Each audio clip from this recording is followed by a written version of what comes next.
started playing passively again. So now I'm playing it like Cookie Clicker instead of like an MMO.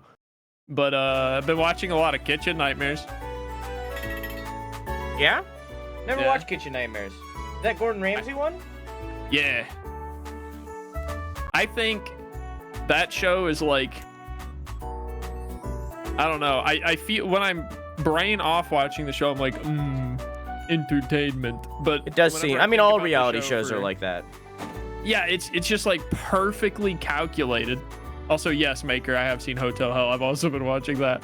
But it's like perfectly calculated with every single line of dialogue, every camera cut to be like the most attention-grabbing thing physically possible. And it's interesting to see how they edit conversations to make them more dramatic, because I can tell where they cut and like swap to other things just to add drama to the scenes and stuff. I've had that with YouTube videos where because like I know how to make hooks and stuff like that now, as I like watch YouTube videos and stuff, I notice like little editing things that they do to like keep attention and stuff like that. Even in like shows and stuff, it's one of those things where it's like once you know, you know. Yeah, once you've seen it once, you can just tell. Yeah. God, there's just something special about Gordon Ramsay is a character though. I mean, even outside of that show, like he's acting a lot in that show. Like he's not actually like that. But like outside of it, like he's a guy. He's a whole ass dude. He's a whole ass dude. Also played a lot of the finals while that beta was available. I feel like everybody played the finals, but I didn't. Because everybody's been talking about it, and I just didn't touch it. They haven't officially announced a release date, but the last time they mentioned it, they kind of soft announced December. So hopefully it'll be within the next couple months we can actually play it. But I'm still hoping they walk back the AI voice acting. Oh, did they do AI voice acting in it? Yeah, all the announcers and stuff is AI. I gotcha. Do not like that. There you go. Got your snowflakes off. I used to love having Kitchen Nightmares as my background noise. I usually don't do shows like that for background noise. I do shows that like I actually care about, and then I'll just rewatch them a bunch of times. Because like pick up the whole story. Yeah, because it's like that makes it so that you can. Because I miss out on certain things. Like I still consume it, and I know the lore and like what happened in it, but like there's little details of stuff that I just don't pick up on. All right, we're back at it. I think we're finishing today. Oh, okay. Whoa. Oh, maybe when the wind starts, right? Yeah. I don't know where we are. Oh, hey, look. Hey, Stan. That's cool. Yeah, nice, clean. Let's go. An avalanche, left or right? or wait, the mountain is rising out of the ice? Yeah, it looks like that. Very abruptly. What the fuck is going on? Wait, is this mountain unnatural then? Is this the mountain we're on? I like the idea that these cute little penguins are just like, what the fuck? Like, this is like the meteor for the dinosaurs, but for the penguins. it says go. Oh, You just really. I think we go up. I agree. Yeah. The arrow's pointing left, so. Yeah. Hey, Retrospector, how you doing? No, nope, nope, nope. Oh no, Drew, oh no. I'm scared, Drew.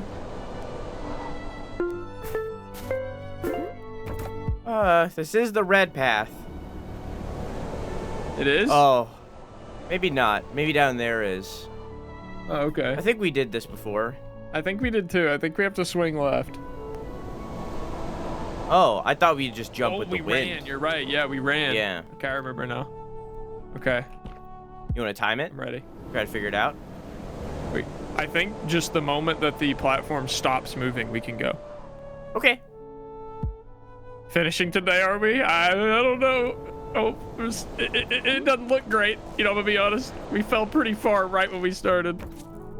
We can recover. We're still in the windy zone. It's fine. Gotta This is the zone I relearn. didn't want to be in.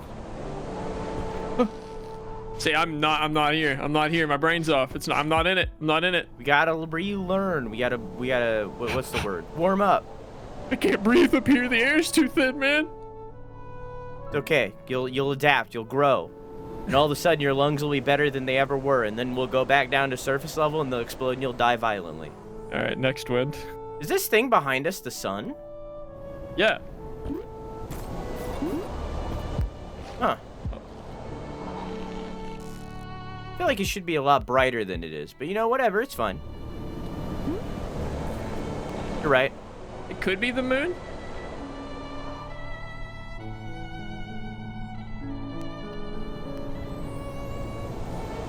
Whoa.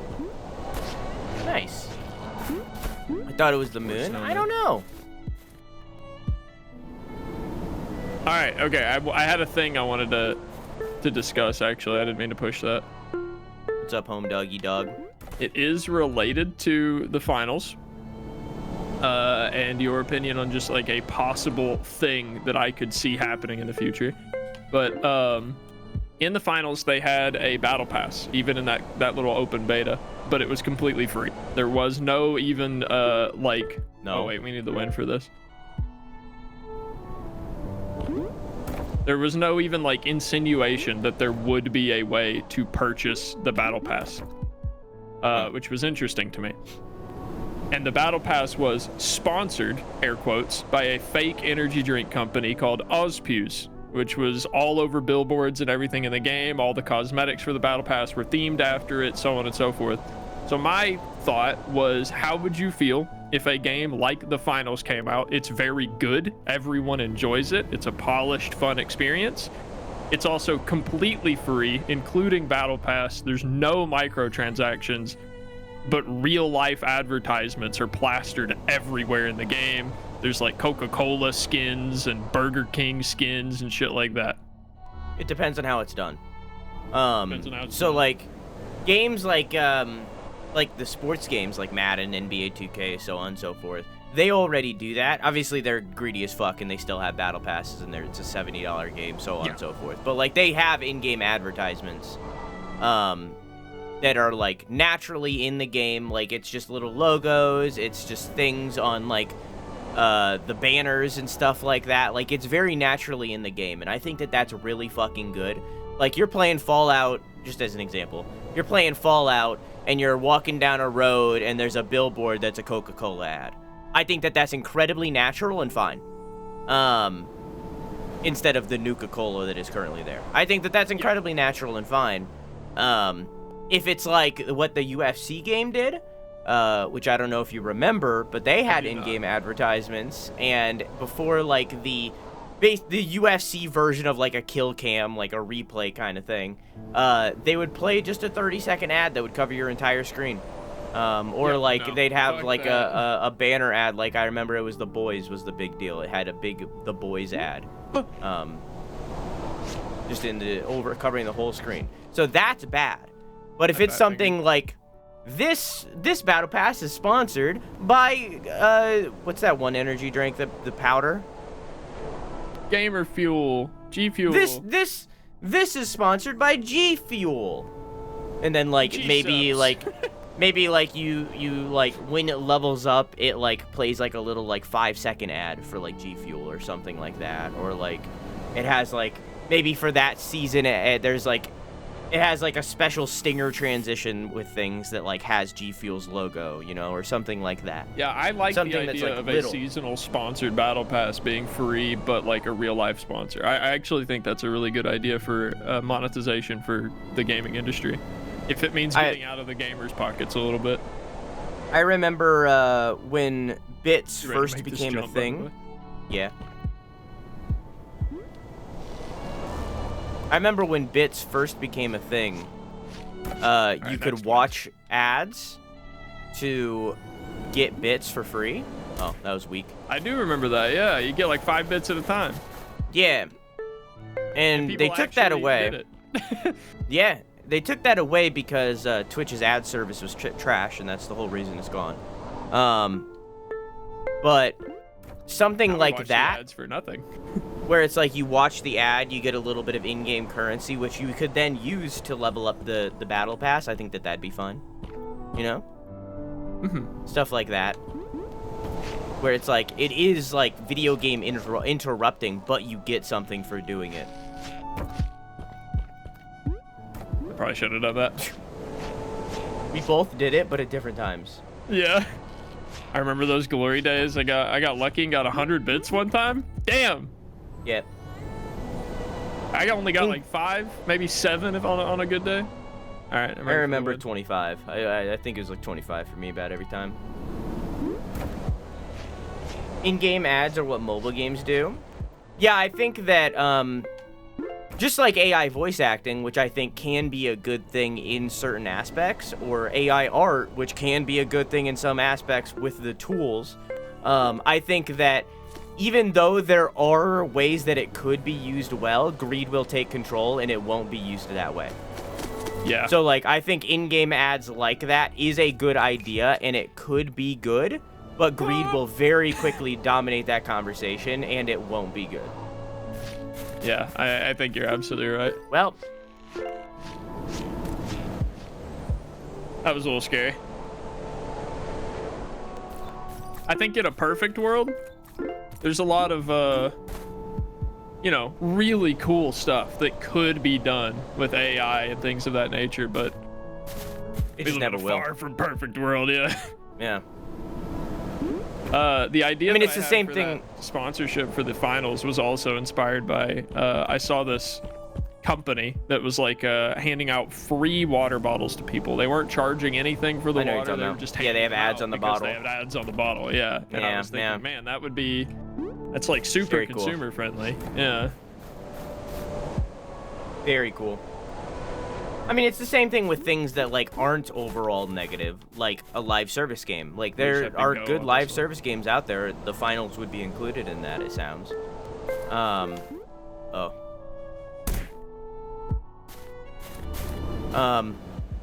But like greed takes control, and so we have all these examples of bad live service games.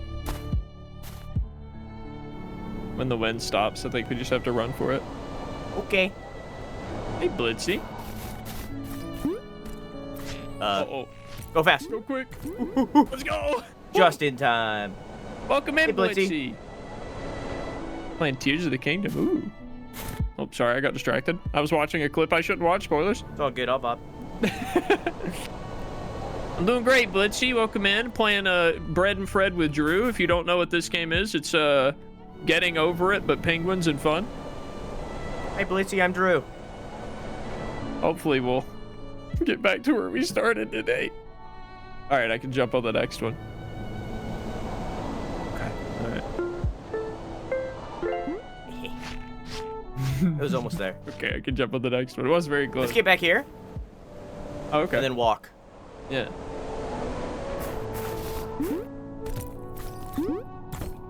Nice. There. It gives us a little bit more time to like get equal when the wind stops, because there's not sound cues for when this wind stops. I saw you were playing this. I was like, "Yep, rating Devvy. It's a good time. We're tied at the waist. We can do this. You can do the Club Penguin dance like this. That's all I got. Oh yeah, fuck. What button is that? That's one of them. Let's go. Oh, never mind.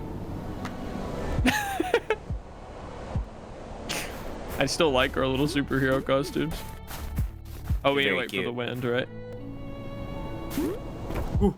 Nice. I think the pod is still my favorite, though. Yeah. I still think that this game would heavily benefit from having just a costume swapper. Yep. The biggest flaw with this game is that the cosmetics are locked at the beginning. Fuck. Or at least if like that second place we unlocked had access to all of our cosmetics, that'd be sick. I agree. Also, have you beaten this before, Blitzy? Or played it? Oh, I tried the single player, right. Drew. How was it? I'm not right, actually. You were right. It's not as fun. Oh. It's really nice, I thought we did a run on this one. We did. We do a run on this one. I'm ready when the wind blows. Okay.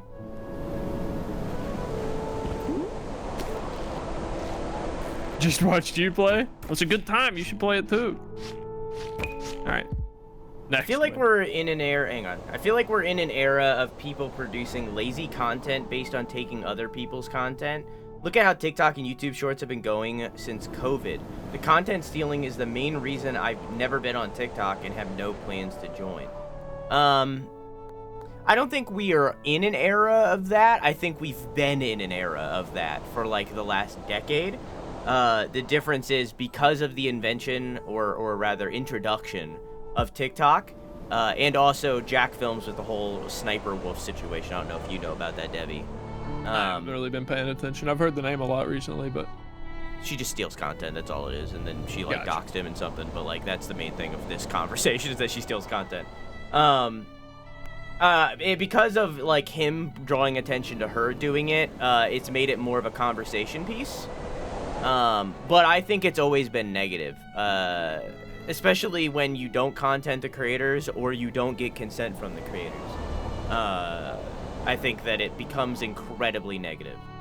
But TikTok is definitely the worst place for it, of like people just straight up seeing an animation on YouTube, stealing it, and then uploading it on TikTok and making money off of it. Like, that's fucked. yeah. Also, in my chat, Bookman said, never joined TikTok because I saw that the whole idea was just that you do the same shit everyone else does. And that's, yes, exactly. It's just everyone doing the same meme over and over, and one of them will blow up. Yeah, there are good parts of TikTok. For sure, there's some hilarious. But you have to TikTok. sort through the shit. So, like, yeah. Actually, can I hold on? If I can find this, every time TikTok gets brought up, I have the same fucking TikTok that absolutely kills me every time I see it. I have to find it. I don't have a TikTok, so I have to hunt it down every time. I think it's this one. Yeah, I agree, Maker. AI is an incredible tool for supporting creative endeavors, but it shouldn't be used for the creative endeavor itself. Doing All good, right. Beal. How are you? Because it's TikTok, the first little... Oh, fuck, where is it? Never mind. This isn't the actual one I was looking for. Greed will always take control, Ace. It's just how it is. The thumbnail looks sussy. How do I link this? I hate TikTok, bro. I'm old. There. I'll show my chat too. Sorry. Here you go, chat. What, did you send it to me? Yeah. Oh, okay.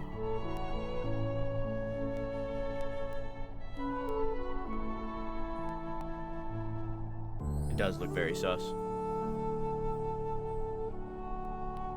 This that one that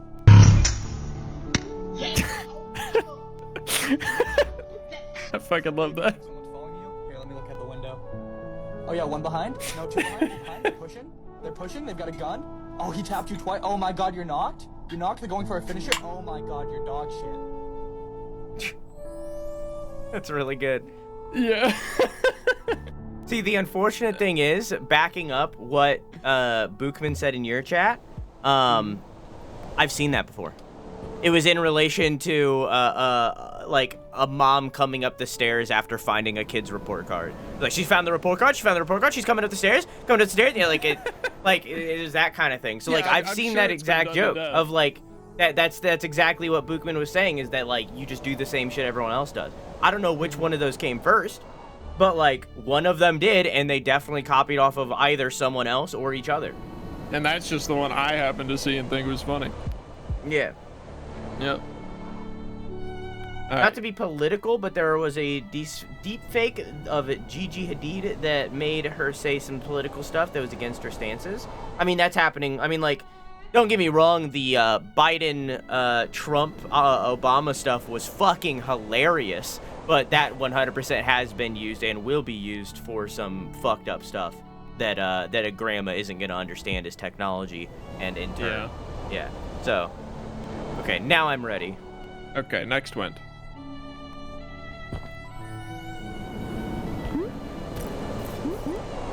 Ooh, that was a little sketchy. I tried to slow down and I just didn't, so I got scared. Those get copied like a million fucking times, and then in 1 month or two, it's burnt to death, unless it's some shit like Among Us. True. Among Us really had some staying power. Scary. It's unfortunate that Fall Guys didn't because of Among Us. Yeah, I thought Fall Guys was more fun. Among Us had a way better concept, but I just feel like they under-delivered. Well, yeah, I mean, they just did it best first, I guess, and then they just kind of didn't do anything with it. It was very similar to Phasmo. They had a gold mine, and then they just kind of sat on it. I'll go on the next one, sorry. They just kind of didn't do anything with it for, like, multiple years, it felt like, until finally some other competition came along and forced them into doing something. Yeah. I mean, like, I've been avoiding Phasmo, and I think we talked about this before. I don't like early access games, so I don't play them. I played like 10 hours of Phasmo, realized that I liked the game, and then uninstalled and haven't touched it since. Yeah. So like when that game launches out of early access, I'm down to play it, but like right now I don't want to. But like current day, right now, Demonologist is such a better game. That Ghost Exorcism Inc. game, so much of a better game. Like there are infinite copycats of Phasmo that are so much better. So I agree and disagree at the same time. I think that for the short-term play experience, Demonologist is an inarguably better experience. I do think that in the long run, Phasmo has more interesting gameplay and different gameplay. Demonologist seems to focus on atmosphere and being a scary, fun game for you and your friends. Phasmo feels like a kinda scary logic puzzle. Okay. I get you. All right, let's just... Let's chill for a moment. Yeah, let's chill. Let's chill. I'm gonna chill. All right, maybe go. Yep. There we go. Hey, Dreamer. Damn.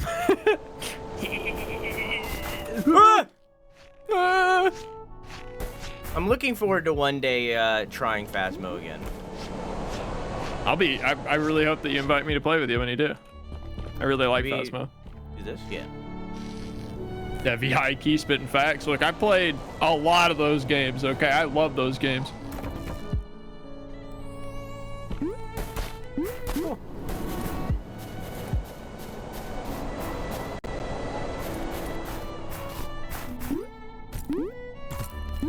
Okay, let me Look read at for a us. second. I know, we're getting there. TBH Hell yeah, has been out Maker. for a while. You can't really do much unless it got more to it than Phasmo. I think that the issue that Phasmo is having right now, based on my extensive experiences with the game, I wasn't sure if you're ready, maybe, was I wasn't, but I got prepped in time. Their updates have been substantial. It's just that a majority of them haven't been visual. Like a lot of the shit that they've been working on. I should have waited. No. Yeah, I should have doubled back. Oh, I realized that too late. Oh man. Okay, that one was pretty bad. That one was pretty bad. That one was pretty fucking bad. That was pretty bad. All of the shit that Phasmo has been doing is behind the scenes stuff. Without going into too much detail for the sake of people who haven't gotten too deep into the late game, there is a difficulty option in Phasmophobia where the ghosts give no evidence at all. And there are still players who are able to consistently get the ghost right every time because the ghost's behaviors are so well fleshed out in the background. You just have to... It's a lot of experience and understanding. There's a lot more logic going on in the background than you might think there is, I think. Yeah, I both like that and dislike I'm that. playing Phasmo right now. I got one piece of evidence and I know what the ghost is. I both like that and dislike that because I don't want to play with any of those people that know how to do it like that. Yeah, I think it does take a certain element out of it once people get to that point in the game. I think that it's still fun to an extent to know things like, oh, while the ghost was hunting, I was listening to its footsteps and it like sped up and slowed down repeatedly. So there's like 3 or 4 ghosts that do that in the game, and we can kind of narrow it down with that. And usually that's a description of like the Revenant when it has line of sight to the player, speeds up and slows down when it loses line of sight to the player. So you can read things like that will kind of help you piece together what it is. But even getting that evidence requires you to put your life on the line.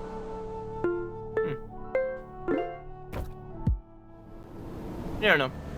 I just don't like playing games with experts like that, you know? Like, me playing a shooter with, like, Aravan wouldn't be that fun for me, because it's like, he's just gonna annihilate. You know? Something like when we played BattleBit, that wasn't that big of a deal, because it's like, we're so far apart, it doesn't really matter. I recall now. But like, something, if I was playing Valorant with Aravan, I probably wouldn't have that much fun. Just start moving when the wind blows. Yeah, this works. I just don't like stuff like that. Or like, a good example is Terraria. I played Terraria with some of my buds, and they like have hundreds or I think one of them has thousands of hours in Terraria, so like they knew everything. That just wasn't fun for me. Just one of those things. Yeah, I think learning and discovering a game together is a huge part of it. I do think that there are examples of games that are the opposite, like GTFO, I think is in some ways fun to pick up and learn fresh with friends, but in other ways very frustrating unless you have someone that knows at least some basic strategy to it. I think both ways can be fun. I just prefer one over the other. But there's different kinds of fun. Blitzy, we all do. Terraria is a fucking legend of a game.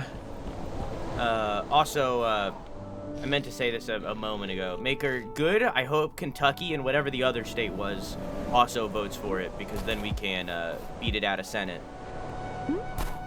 Forget what the other state was. Abortion is now legal in Ohio. Oh, okay.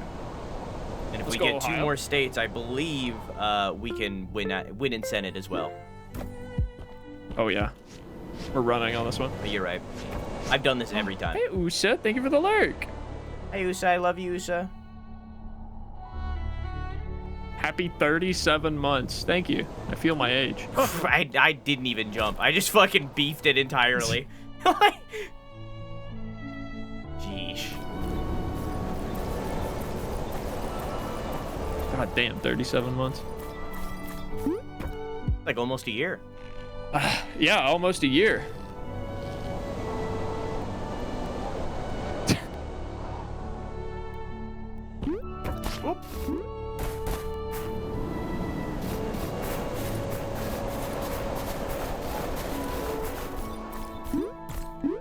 Oh, also, Ava followed up with the second piece of evidence proved me wrong. Good, I'm glad. Yeah, it does.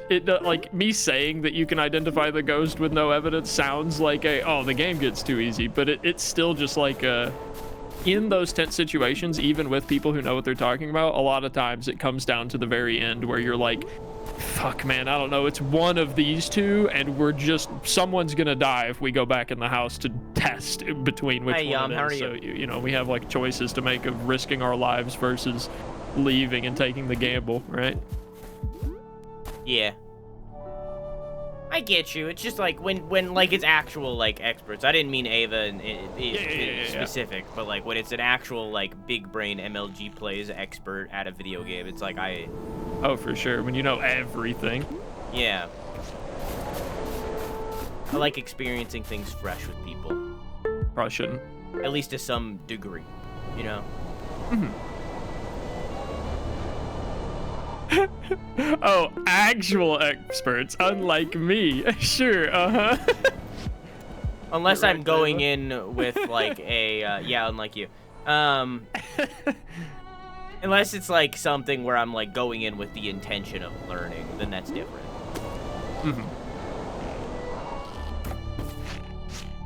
I don't do that at often.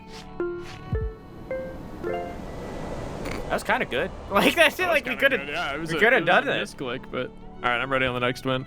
I fat finger a lot because I'm not comfortable on the controls that I have to use as player 2. So I'm using the the arrow keys on the right end of my keyboard with right shift and right control on my left hand, and then numpad keys are all of like my timing button and my emotes and stuff. So it's very strange.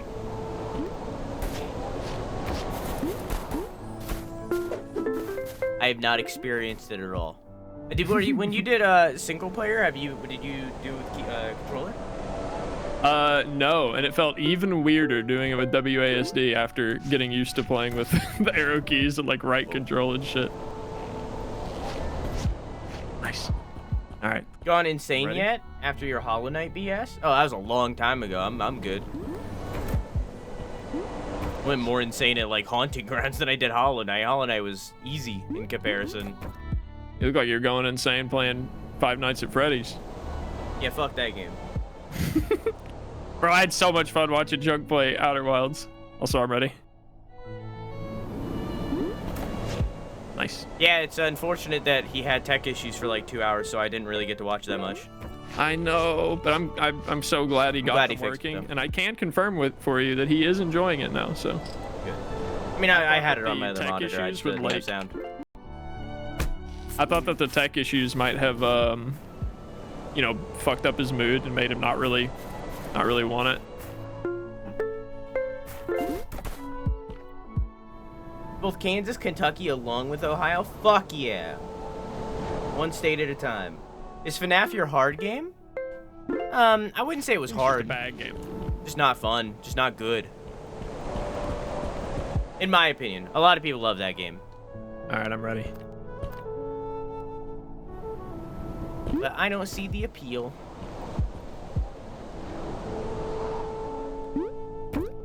I finally started having a few games. I say finally, but it's been like, you know, over the past couple of years.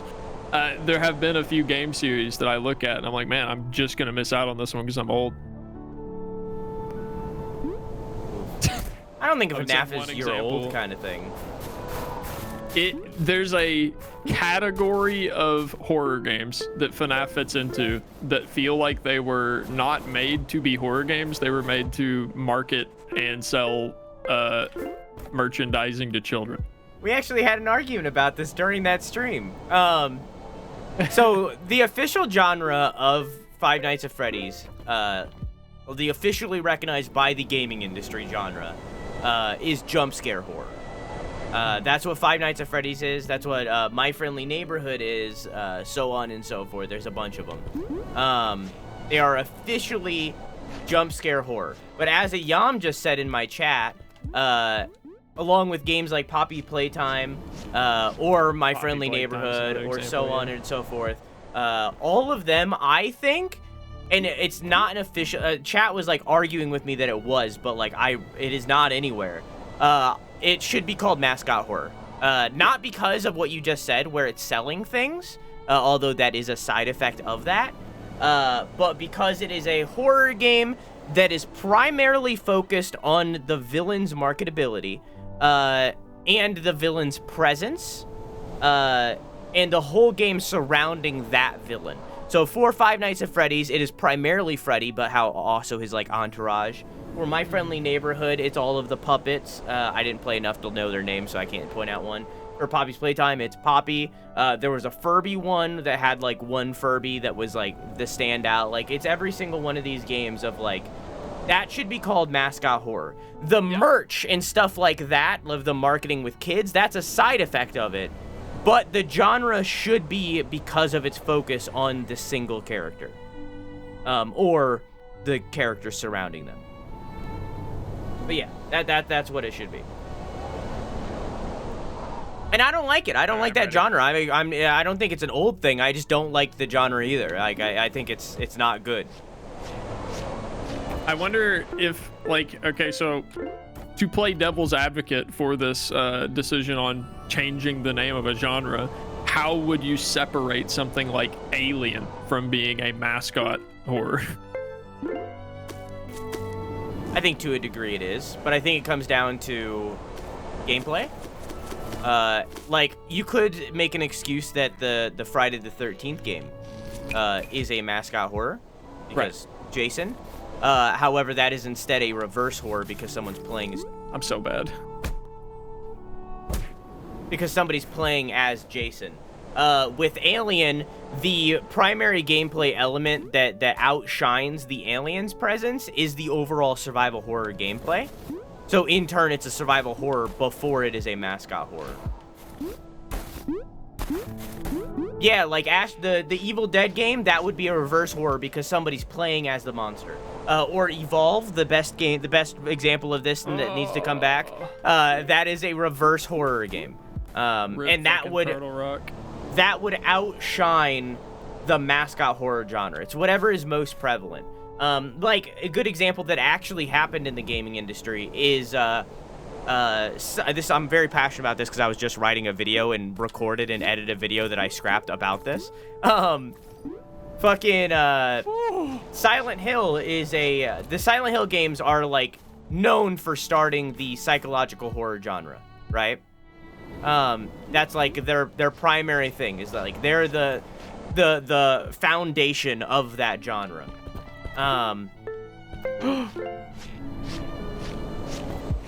However, when you look at the gameplay of the Silent Hill games, what? Well, I just stood up and fell.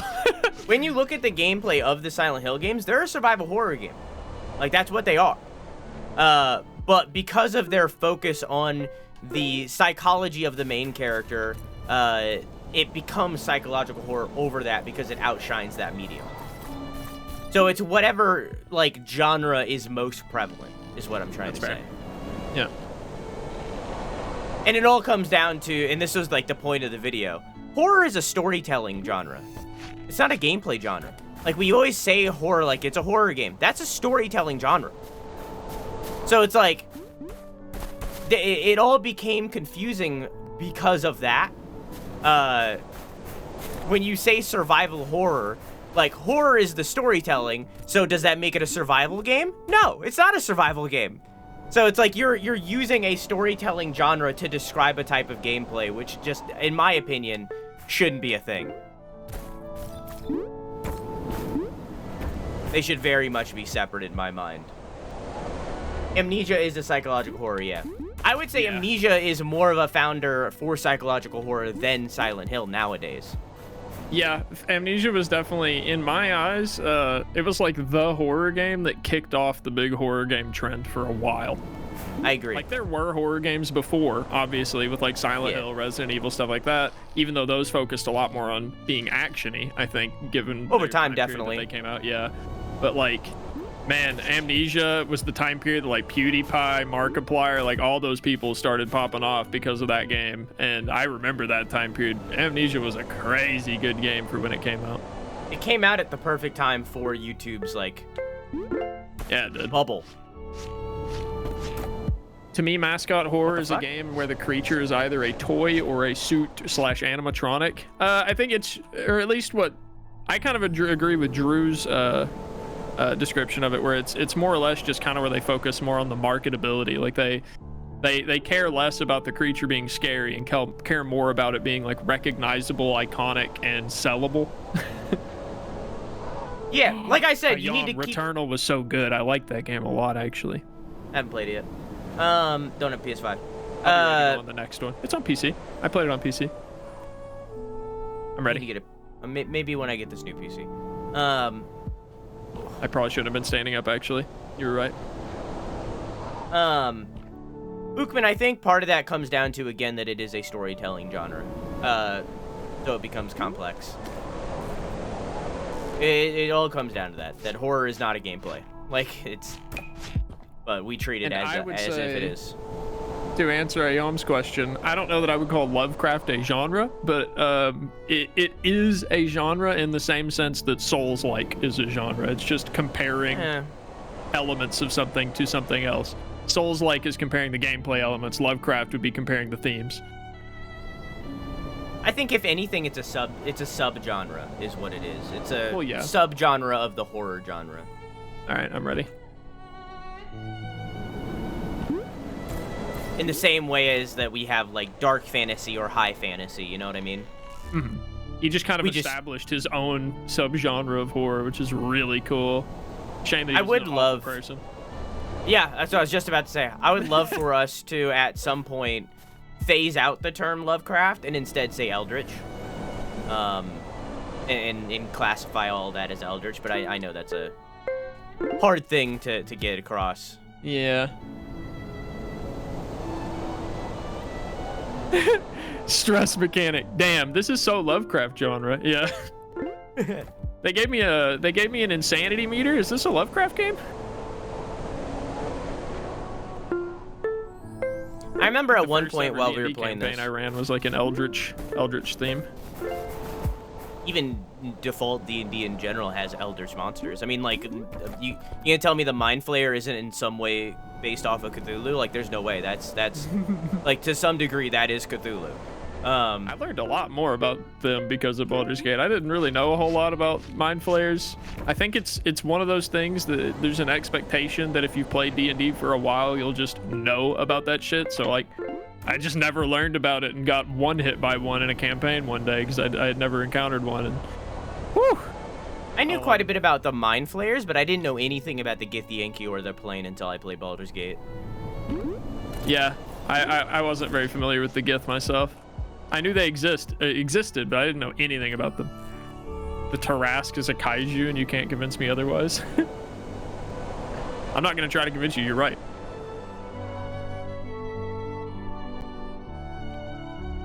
It's been years since I said Lovecraftian. We talked about it before while we played Fred, of like the genres themselves being outdated and like how tags are kind of the future. Yeah. We're too deep into the number of games and the variety of options for genres to really apply anymore. We have to break it up. Yeah. Which we've already started naturally doing as a society. I think it all is like I said, horror is not a gameplay genre, it's a storytelling genre, and like every game has that, of like multiple genres to describe it kind of thing, and like it becomes a mouthful. And I think that's why we like use genres instead of tags, because if we use tags, it would be a mouthful. Have I told you that I watched a video that convinced me that RuneScape isn't an MMO and that it has a new complicated... Okay. I don't agree with it, but you have told me. I'm ready. Oh, never mind. I'm not ready. I do agree with you that Warframe isn't an MMO, though. Yeah, that still confuses me that everyone calls Warframe an MMO. I think just the style of gameplay looks like an MMO without like knowing more, you know? In the same way that Destiny does, but Destiny's not an MMO. It's a co-op. It's a 4-player co-op game. So, like, yeah. But like the way that it looks like an MMO. The fact that there are public spaces where a large number of players can coexist, it makes it, in some people's eyes, an MMO, but I don't think that quite counts for me. I think having a separated space where gameplay is limited and you're not actually able to engage with the game doesn't make your game an MMO.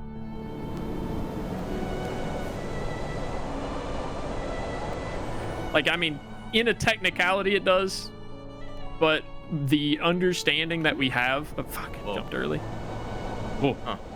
The understanding that I think the word MMO brings is different than the literal meaning of massively multiplayer online, right? I think the MMO genre is outdated. Would you say Battle Royale is an MMO? Depending on the number of players in the lobby, because I think there is a classification of like a set player count that is required for it to be considered massively multiplayer instead of just multiplayer. I think it is. I think Battle Royales are MMOs. Not all of them. I think that like Hunt Showdown, where you have like 12 people on the map, that's not an MMO. I think a game where you have 60 people in the map isn't an MMO. I think a game where you have 100 people in the map isn't an MMO. I think it is. I think that's massive enough. I've seen back in the day, like I seen Warcraft servers with less than 100 people on them at a time. Like it's, or like I'm walking around the map and like there's less than 100 people around me even, you know, like, so I would say that I would count it Cyber as an MMO. is very close to what I think. I don't think that it has to be a constant map, but I do agree that I think that if the whole game resets and takes you out to lobby, in my eyes, that separates it from being just a massive... Okay, never mind. I think I know what it is. In my eyes, a thing that makes a game an MMO is when multiple people can exist in the same space doing dramatically different, separate things from one another. Okay. Like doing a battle royale is just a multiplayer game because you're all playing a battle royale together, whereas World of Warcraft is an MMO in the way that I could be going about doing my herbalore and training and things like that while other people are having a massive open world PvP fight a zone away from me that I could go engage with if I wanted to. Okay.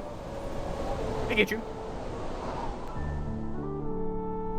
Okay, I'm ready. Sorry. But in the same beat, when you do a raid in World of Warcraft, it's 4 players. It's no longer an MMO in that 20. moment. Or 40, sorry. Well, a raid, isn't that 4 players? Yeah. Isn't it like a 40. little team? 40. Huh. Up to 40. Huh. Which am I I still thinking of don't then? know that I would consider an MMO, but Maybe I'm thinking of 14. Oh yeah, maybe Final Fantasy 14's raids are small. But yeah, the I don't play raid these itself games. might not be MMO style gameplay, but it is an activity within the MMO, as opposed to the core gameplay of Battle Royale, right? Okay. So if you were on an open world map and you had a place you could go to sign up for the Battle Royale segment and play that with people while other people didn't engage with the Battle Royale and did other things, I would consider that an MMO maybe. Okay. I didn't mean to count down, but I am ready.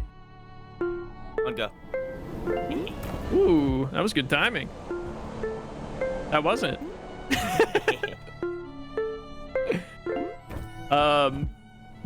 I think a really good example, and I think this is going to be my basis for what I think a minimum size would be for an MMO lobby. There was a game that came out on PS3 that I fell in love with, but didn't really take off, sadly, called MAG, M-A-G, which stood for Massive Action Game, which was a really dumb Never name. heard it. Huh? Dumb name. Dumb name, haven't heard of it. Yeah. So, at the time, it was meant to be a competitor. Is that what you were talking about, Boogman? My bad. Yeah, the time period matches up, actually. But, it was like... At the time, its competition was Battlefield, where you had like at max, I think there might have been a 36v36 size game mode, right?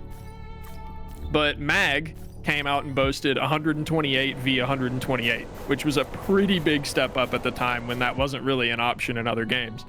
And it also had this whole categorization system of like, it would put you into a squad, and let's say you were a squad leader, you now have one... Oh? Devvy?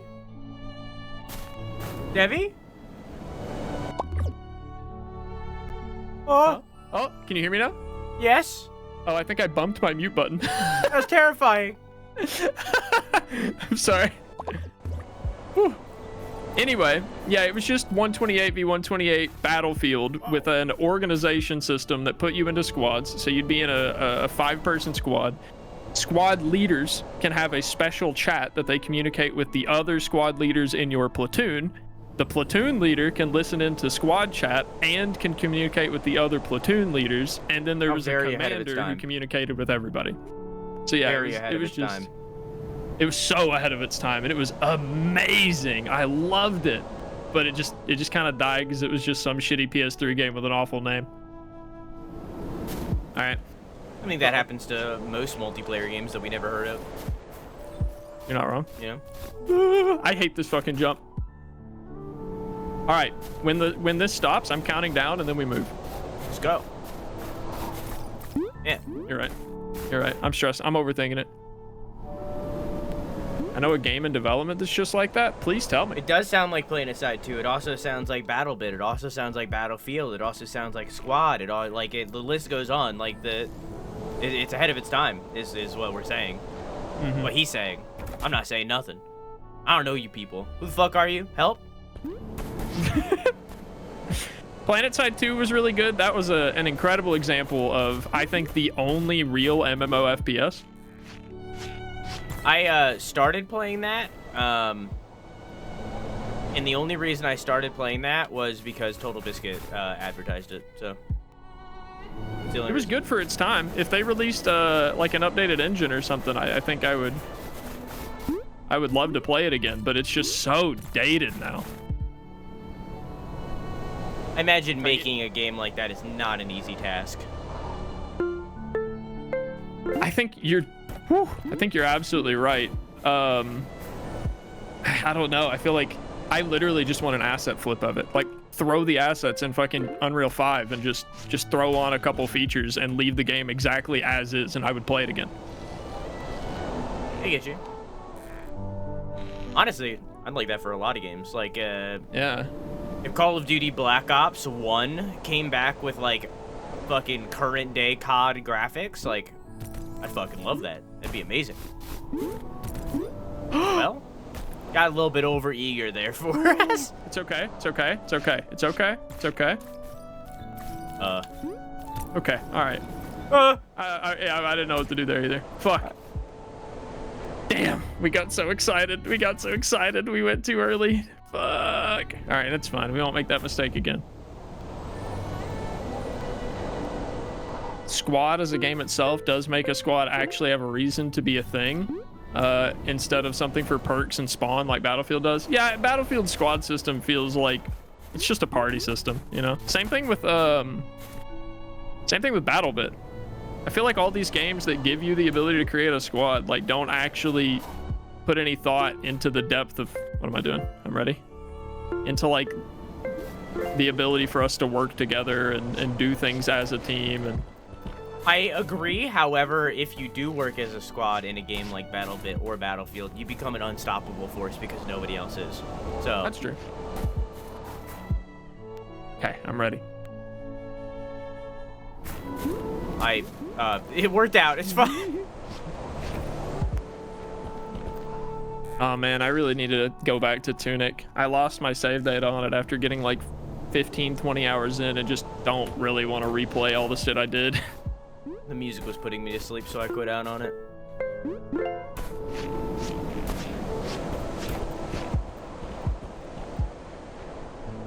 The game was really, really, really cute. I know, Ava. I know we had the same experience. It was a cute game. I loved the way that the manual worked in it. I was so ridiculously late. The manual was the game. Yeah.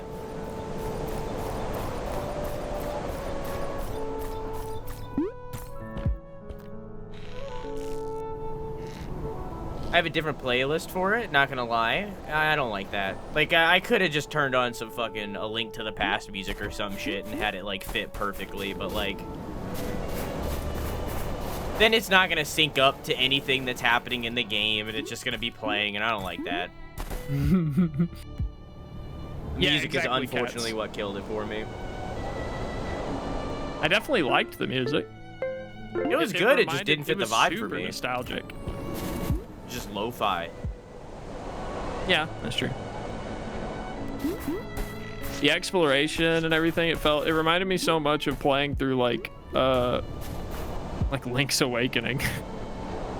Oh, that was bad.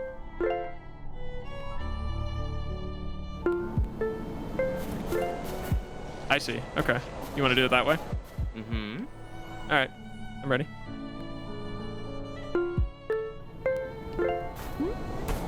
You didn't have faith in me. I didn't trust. You're right. I didn't have faith. I didn't believe.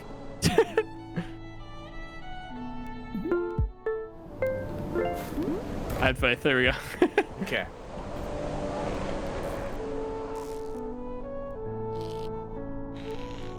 That is kind of how it is, of like, I need to experience it at its full, you know? I can't, like, with some exceptions. Like, I did mod Stray the first time I played it, because playing as Garfield was funnier. So, like, with some exceptions in there, I'm probably gonna mod Starfield when I play that a little bit. Not, like, crazily, but, like, just a little bit. Like, I was watching a podcast recently where they were talking about Starfield, and there was this lady on there that was, focus up.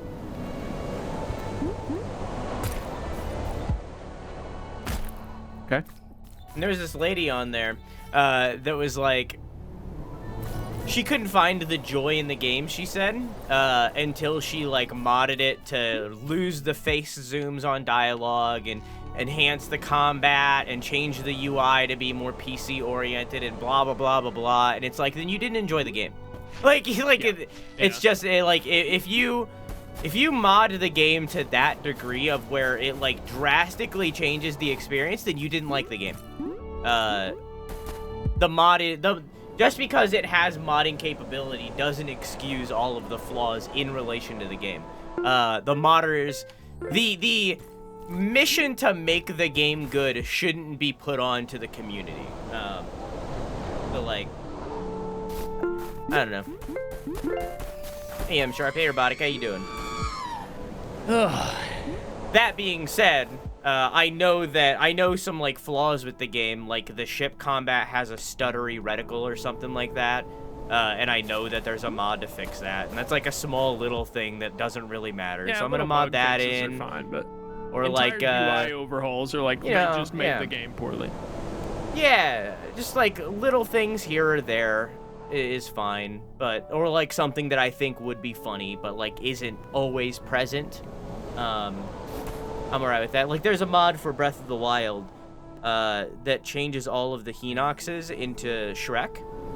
Yeah, that's optimal. Now, like, you don't meet up with Hinoxes in every corner, you know what I mean? So, like, that's funny as fuck, because, like, when you meet up with them, it's funny. Meanwhile, if I were to get a mod that changed Link into Lightning McQueen, I'm seeing Lightning McQueen the whole game. Like, that's funny for 2 seconds of like, ha, it's Lightning McQueen, and then it's over. That's no longer funny. But if my horse is Lightning McQueen, all of a sudden that becomes funny. So, an example of a good game that doesn't need mods, that's made better with mods, was when I played Guilty Gear Strive, a fighting game. Man, that game was edgy and campy as fuck. Like, every round, whenever someone would die, the guy would yell, like, slash, or whatever the fuck, right? So I got this mod that made the game 20 times better by replacing the round start and finishing things, as well as some of the sound effects and music with Cuphead noises. So every time that a match would end, instead of the NPC going slash, it would be the knockout, and it made every round more fun. So much better. It was so much better. I remember, hang on. There, okay. I remember one of the first few times that I watched you play Guilty Gear Strive, you were playing with a mod that changed, what's the main character's name? Soul Bad Guy. You were playing with a mod that changed Soul Bad Guy into Pepsi Man, and I just thought it was a skin in the game, and I was like, that's so fucking sick. And then I learned that, no, the skins are actually just boring. Yeah, the skins are just recolors, and then the community patches in what they want, which is, in my opinion, it's fine. Better than Street Fighter 6's, selling us skins, so. Yeah, it's fun. The skins don't really matter, so, who cares, but. I mean, when it's like a competitive game like that, the character's appearance matters a lot. Well, I mean, that's why it's all client side. There are some mods that the developers will like shun. Like there was a lot of controversy because there's a character called Bedman whose whole gimmick in the franchise is that he's visually difficult to read. Like he just has a lot of shit going on and he doesn't have a normal outline, so it's hard to tell what he's doing all the time. And that's a major mechanic of his. So in Guilty Gear Strive, there's like a child that he is protecting in lore that is walking around on the screen meant to be a distraction for you, and there were mods that removed her from the game, and there was a bunch of controversy about whether or not that should be allowed. Honestly, I don't think it should. I don't either. However, I also don't think it matters outside of a competition well, in a ranked system, format. I think it does. Yeah, okay. All right, I'm ready on the next wind. I don't know why that didn't work, Base. Okay.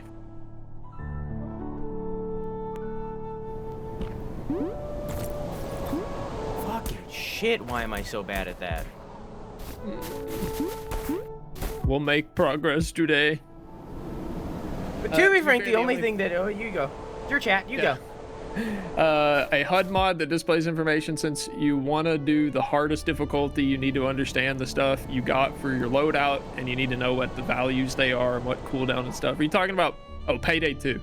So if you want to do the hardest difficulty, you need more information that the game doesn't give you, I suppose. And that should be in the game.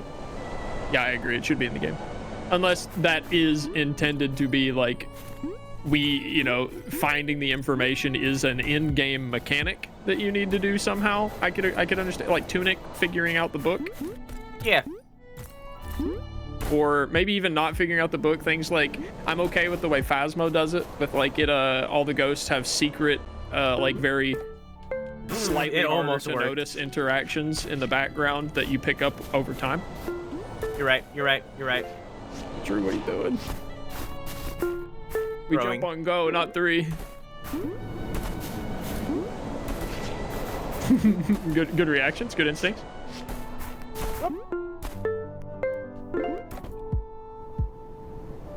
Yeah, you can stay anchored for a second. Yeah. Did you see what Ava said? Ava said, no. I remember when I first learned what mods are. I had been watching YouTube videos about Minecraft mods when I had just first gotten the game. I thought the devs had just thought of everything and the game was bigger than God's creation. Then I told my sister to craft something I saw in a video. When it didn't work, she got really mad at me because then I was just bugging her for no reason. I love that idea of someone seeing Minecraft for the first, or like Roblox, I suppose, would also maybe be a similar thing if you didn't know that there were different states of the game and you were just watching it from the outside. I bet it would be very overwhelming to look at. More than it already is, because Roblox is already pretty overwhelming to look at. That game is like a baby sensory video. There's so much fucking shit going on at all times in every single custom-made lobby. It's a baby sensory game. Like, I mean, yeah. I remember when I was young, up until I was like 13 to 14. Before that, I was like 12. I played Roblox. And I remember back then, there was one game in particular that has stuck with me all my life. And it was basically a flight simulation game where you it was basically a flight simulation game where you flew fighter jets and fought in them, like a dogfighting sim. And I've never played a game like, I played War Thunder. I've touched things here or there. I've never played anything that was like to that degree of both simple and yet amazing. Every single one is either too simple or too complex. Do we have to swing for this? I thought we had to swing for this. No, we can just jump. Yeah, simulation games are very hit or miss with shit like that. But I basically, like, when I played Roblox, I basically just played Call of Duty's version of Roblox. Like, I played all, like, the first-person shooters and stuff like that. Yeah, that makes sense. Until I got... have fun with Roblox when I played it on stream. There's some good games on there. But just like TikTok, you have to filter through the shit to get there. I don't even know if I'd say there's fun... Well, yeah, there are a couple fun games. I basically found... Dragon Ball Z RuneScape on Roblox. Huh. Yeah, where basically you were like a little Dragon Ball character and you went and trained skills out in certain locations, did like a bunch of, training exercises and shit, and then you'd level up your skills and unlock new Super Saiyan transformations for your character and stuff. It was very goofy, but it tickled the dopamine just right, Mm-hmm. I get you. I think with Roblox, there are game modes that are really good and really fun. And then there's also the Pregnant Elsa by Spider-Man videos level of Roblox. Oh my God. It's a little bit of both. Bro, while streaming, we found a world that was just like this. It was like a Chinese sweatshop with a bunch of desks and crying people and like clocks all over the walls, and the only exit to the room you spawned in was like a window with a jump to your death in it. It's like, I can't help but imagine that there was like an 11-year-old that probably made this shit. Like, I feel like it's children making all these worlds, but it's just like there's some awful shit that we found on there. We found like there were probably 20, 30 different worlds that we found called like child labor simulator. Look, all right. Call of Duty might have taught me my slurs, but there are many other sources of those slurs on the internet. I think at this point, because of how the internet is, kids are gonna learn this stuff no matter what, and it's just unfortunate. Unless you like keep your kid away from the internet entirely, which isn't ideal. I have a hair in my eye. We're not being blown by the wind here? Oh. Does the wind not blow us here? How are you? Oh, okay. Found the sweet spot. Nice. Yeah, as a language major, I still think that slurs are stupid. Like, I think that the only reason that slurs exist and that anyone gets offended by them is, like, except for a few exceptions that obviously have some very serious historical, you know, things going on. But we could phase them out. Like, it shouldn't be that hard. I mean, it's just like fucking currency, you know? It only has value because we say it does, you know? Like, exactly. Saying the F word only has value. Alexa, stop. I was worried what she was saying. I wasn't sure if you'd be ready. Exactly, Boogman. Like, over here, you can't say cunt in America. Like, people get that. That's like a visceral word here. But in Australia, it's the same thing as saying pal. In context. Right, in context. But you get the point I'm trying to make. Like, we can reshape language very easily. Well, not very easily, but it happens often, I guess. America is definitely a lot more sensitive to cursing in general than Australia. But it is all context. Like, an Australian can be like, hey, cunt. That means something very different than, you fucking cunt. They can say both. Like, but so can we. In the same way that we can say, hey, you wanna fuck? And fuck you. Like, it's the same word, has very different contexts. Mm-hmm. Oh, we don't, it's a wall. Yeah.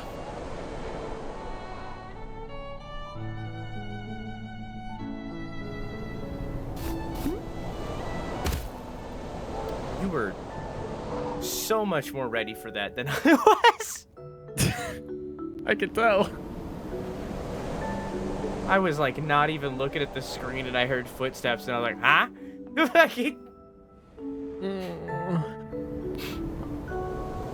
We got this. This is all warm up. I'm mentally defeated already. Give up too easy. We got this.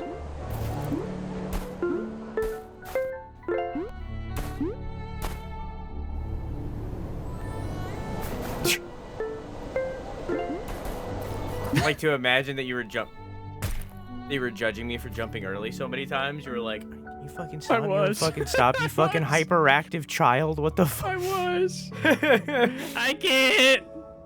Come here. No. Leave me here. Leave me here. Treating you like a dog. I'm clapping to make you go faster. Come on. Just go Come on. without me, man. Come on. Go outside. Come on. Just go outside. I can't, dude. I don't have the motivation to get back up. We got this.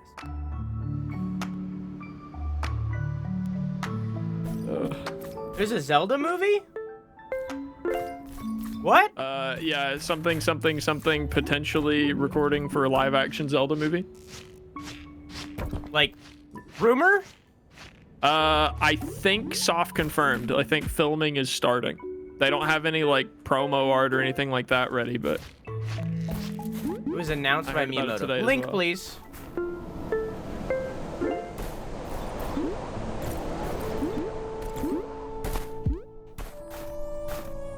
I don't know why I got scared, but I got scared. I'm sorry.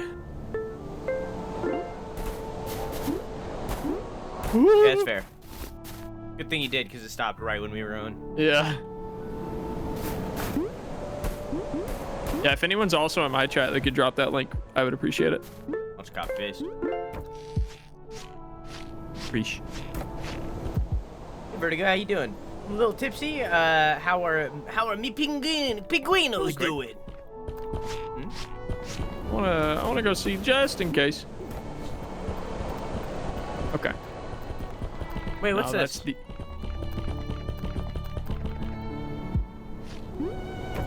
Man. the guy you play as is Zelda. Yep. Look at that. I like that Is painting. this the yeah? What's I think it's I don't the remember the name Scream. of that. Is it just the Scream? Is that what they call it? Okay. I don't remember. You know what I'm saying? When I say the Scream. Yeah. I know what you're talking about. I don't know if it's true, but I heard the Legend of Zelda movie was in works for a long time. There's been millions of rumors before. The most trustworthy one was that it was being made by Netflix, but should we remake that piece for your office? I don't have anywhere to put paintings and stuff. I mean, I could put it like behind the instruments, but then it would become busy. As a pretty big fan, I would say, of the Last of Us franchise. God, I wish they would stop making games. Just make a fucking movie, please. I disagree. I really like The Last of Us Part 2's gameplay. I thought it was really good. Really unique, too.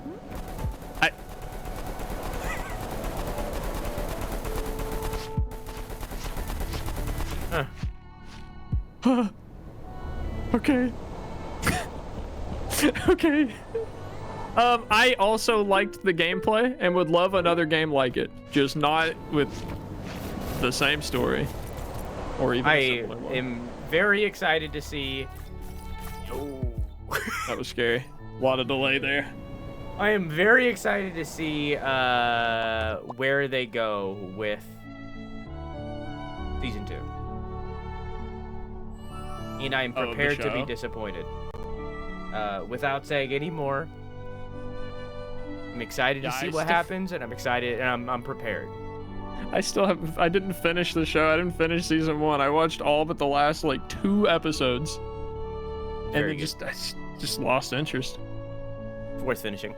This is Miyamoto. We have been working on the project for a live-action Legend of Zelda movie for many years with Avi Arad, who has worked on many hit movies.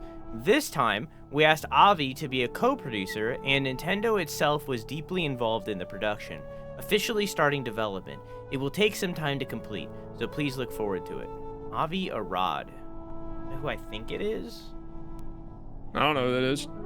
I'm around to the restroom real quick though. I'll be right back. Into the Spider-Verse. Okay. Okay. I'm gonna make Drew big while I'm gone. Enjoy Big Drew chat. There you go. He's massive. All right, BRB. Just like my ego. He was producer on both Spider-Verses. And also Venom. That's nice. Looks like he's just a Sony boy. Okay. Okay. Interesting.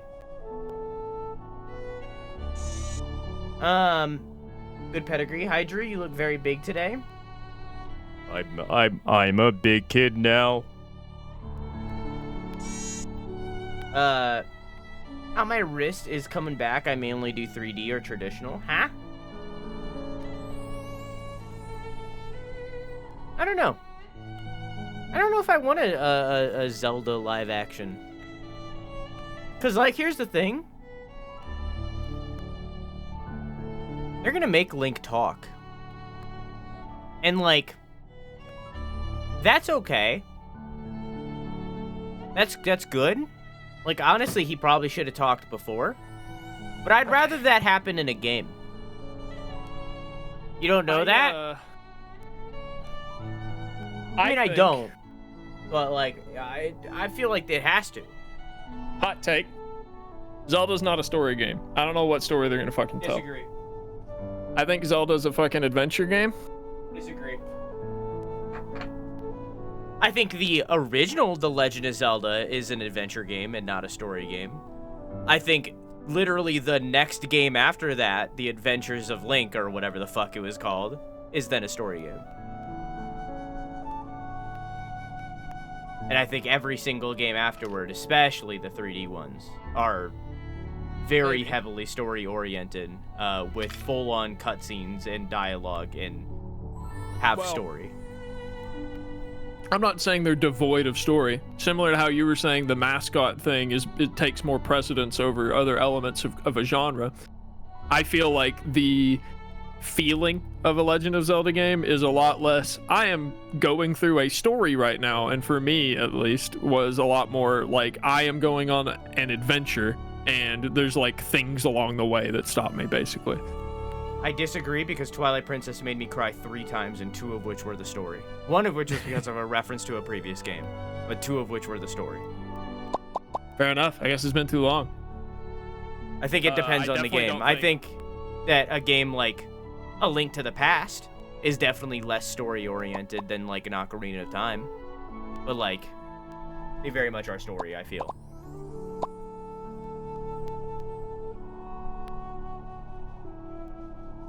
You've hit a vein, all right? I'm playing all these games right now, okay? Yeah, no, you're fine. I don't know how else I could articulate it. I guess I'm not convinced. It doesn't feel like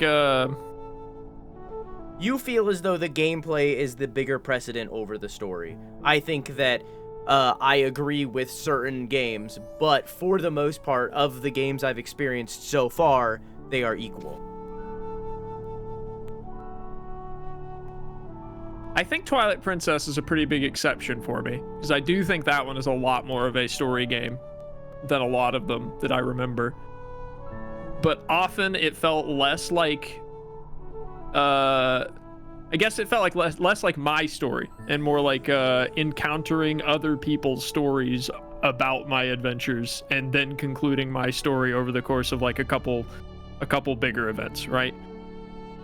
So like it felt more like I was going around the world experiencing other people's stories while I was on my adventure, which is story, which is very good story, and that is a style of storytelling too. It's just kind of getting wrapped up in other people's little mini adventures. But like it has a different feeling to me than something that's very linear and story driven, despite being linear.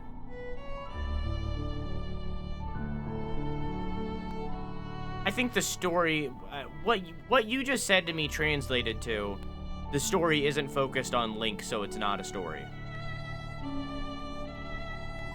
Or rather, it's not a story game because it's not focused on Link.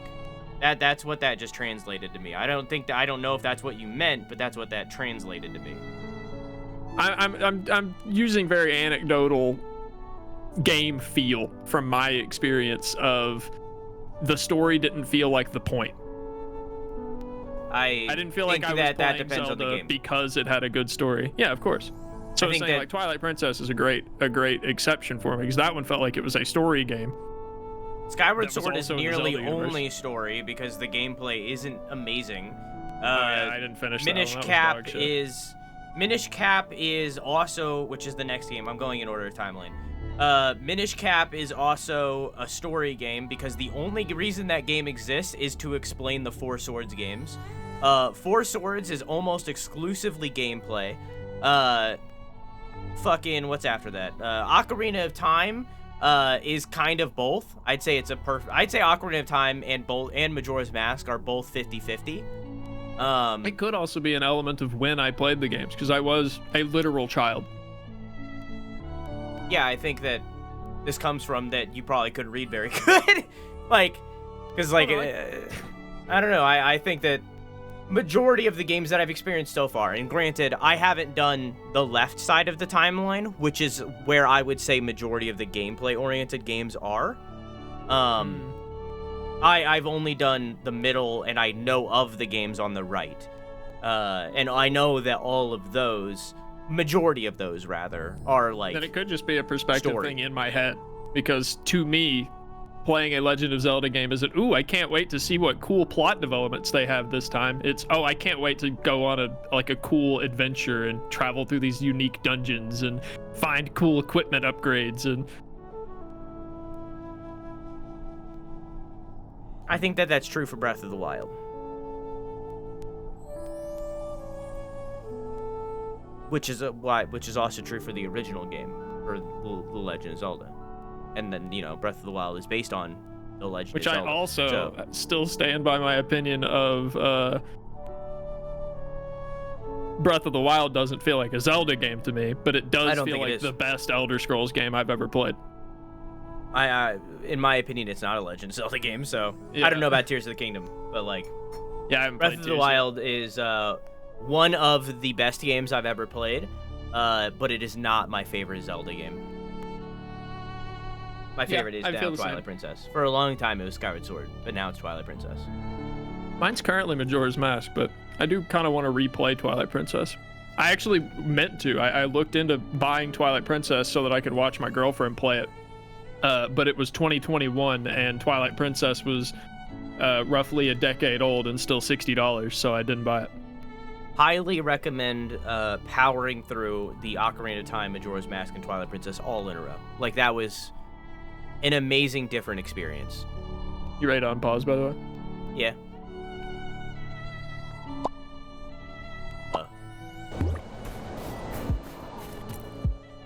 I still prefer Breath of the Wild over Tears of the Kingdom. Interesting. I haven't watched a lot. Looks a little bloated. What game? Tears of the Kingdom. Oh, I don't know anything. They took, from my understanding, basically, I mean, I don't know either, but it looks like they just took Breath of the Wild, threw a bunch more shit in it. We're like, all right, have fun.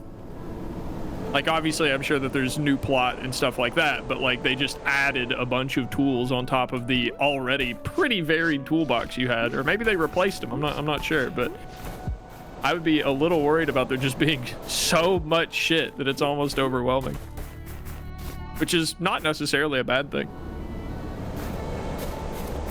I hope the weapon system is a little different. I think that was about the only universal complaint from Breath of the Wild. GameCube, Wii, or HD remake for Twilight Princess? The Wii U one. Let's go. Nope. Start pulling. Holy shit. Holy shit. Let's go. Holy shit. If you have access to all the versions, either through physical or emulation, do the Wii U one.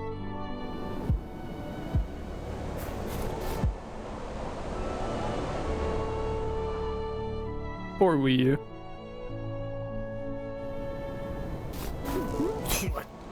Just like the GameCube, I feel, it has some of the most amazing games Nintendo has ever made, and yet it's like the least sold console of that generation. It sold so poorly. Marketing was awful for it. Oh, I jumped out early. I honestly wouldn't be surprised if whatever this Switch 2 is going to be, I wouldn't be surprised if it was marketed under a completely different name because of the Wii U's failure. It almost needs to. I hope it's not. I honestly hope it's not. I hope it's just called the Switch Pro. I think people understand that. I think because of the PS4 Pro and so on and so forth. I hope it's just called the Switch Pro. Or what would really be cool is if it was called the Super Switch. Little like ode to the Super Nintendo. Yeah, I can Super see that. Switch. That'd be cool. All right, when it stops moving, ready? Mm-hmm. I love my Blurple GameCube. The good old atomic purples. That's what they need, atomic purple switches. I feel like people make those and resell them. That's not what Blurple is. Is it not? Blurple is the official color of the default GameCube. It's just purple. The atomic purple is like clear, which is also cool. Like I'm agreeing with you. That's fine. Talking about the atomic That's purple. fucking cool. That's always been so iconic. But no, I could be wrong here, but I'm pretty sure Nintendo copyrighted the color Blurple and then made the GameCube Blurple. So, could be wrong, but I'm pretty sure that's what happened.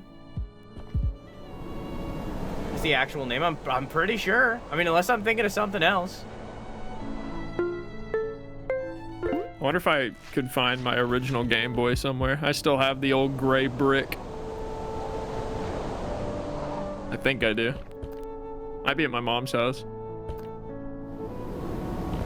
I do agree that like Atomic Purple is fucking sick, and all of like the clear colors like were fucking great, and they should bring that back. Seeing like the hardware inside of my Game Boy Color, so fucking cool. And now we're like, fun little gimmick. yeah, and now we're in an era of like RGB. Like I feel like that could be elevated with like some LEDs in there. I agree. That maybe like react to the game that you're playing, similar to how the PlayStation controllers do it.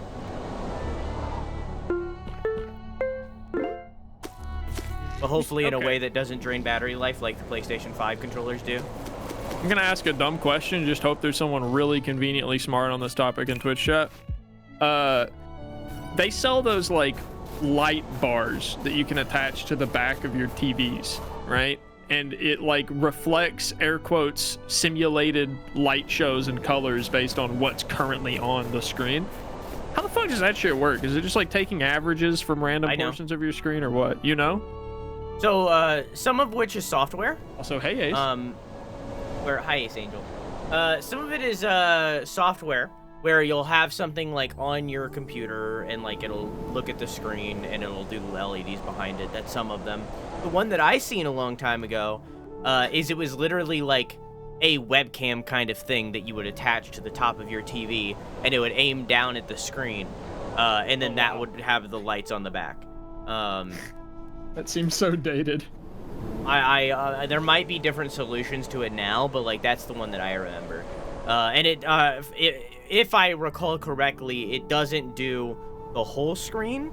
It's more of just the edge, and it shines out from the edges of whatever's on the edge of the screen, which I think looks really fucking cool, honestly. Like really, like, you know, the immersion mode that YouTube just launched recently, where it has like the gradient behind the video. Have you seen that? No, I haven't. So do I need YouTube, a certain browser for that, or I don't know. I just use Chrome.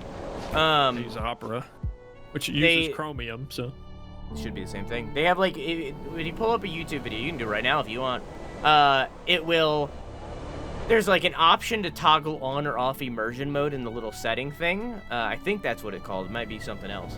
And it creates a gradient behind the video if you don't have it full screen. That like is the video, but like Gaussian blurred out. You know. Just like adds a little bit of something. Aravan showed me. He sent me a video on Discord. I don't know if any of you have realized this. Apparently, because of the like voice detection that YouTube has, whenever a YouTuber suggests that you subscribe to their channel, the subscriber button changes. Super fucking cool. That's so cool. It's so weird. It's like a small, subtle detail, but like if you're watching a YouTube video and the YouTuber says, hit that subscribe button or something like that, the subscribe button will like have an RGB glow around it to draw your attention to it. Like, spoilers for my next YouTube video. I'm totally calling attention to that, literally just so people will scroll to the bottom of the video and look at the subscribe button and acknowledge that it exists. So that they can be more likely to subscribe. We need to go left, go left, go left. No, okay. We wouldn't have made it on the jump. I think I mainly watch in full screen. I think most people do. The only time I really theater mode, which I assume would automatically turn on the. I think we need to be like the 3, 2, right 1. here. I don't think we have enough time.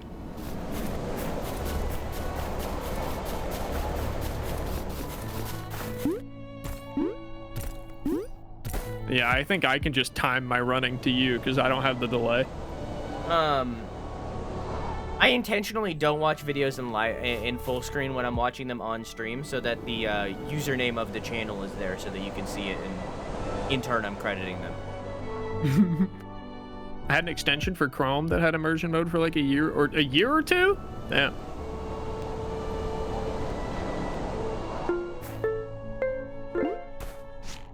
Oh wait. Theater mode for me. Hi Gum, how are you? YouTube changing the follow button to a subscribe button was so fucking dumb. When I think about subscribe, I think I'm paying for it. Yeah, I agree. I agree. Hi.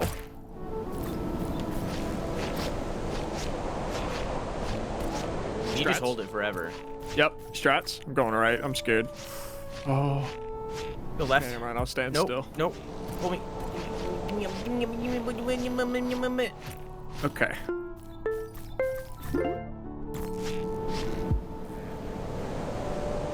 Oh, hey. Okay. Man.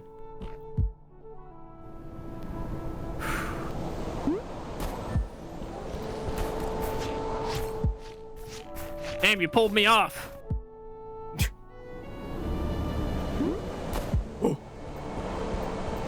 It's like something, and maybe it's just because I have it on my brain lately because I've been wanting to watch it recently for some reason. I don't like something that would be in Sopranos. Hey, you pulled me off. Hey.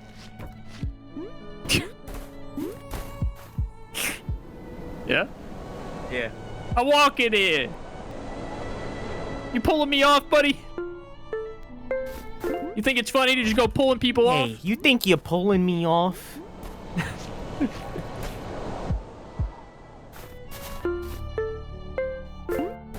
Go back to the GTFO. God, I keep pulling you up there. Go back to the good old GTFO days where every time I would stream that game, some weird thing would get brought up. So we can just bring back the old, hey, buddy, Wait, you want to talk about Pro Last You need a Levels? reload?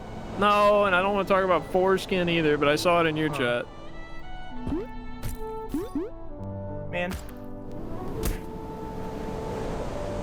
You gotta get up. You gotta get up. You gotta get up. It was funnier that way.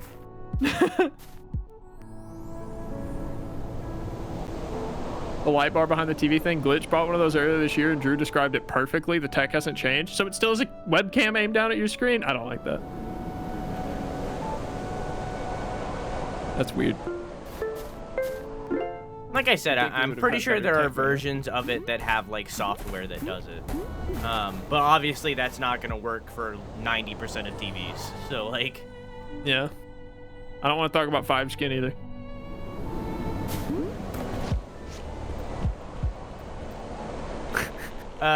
Gum is getting a second bird. Their current bird is named Kirby.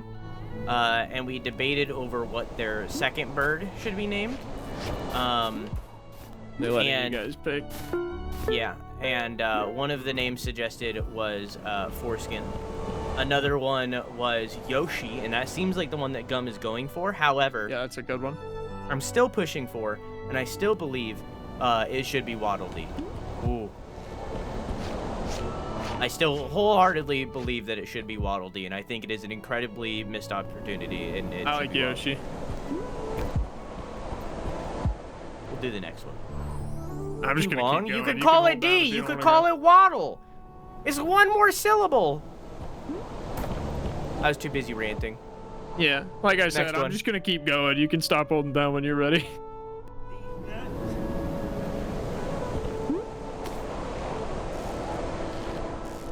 I agree, Ace. Pretty sure I've seen one that works like a capture card. You route the HDMI cable through it and it processes the images and does the edge lights. That's how I thought it should work. That's cool. I'm ready.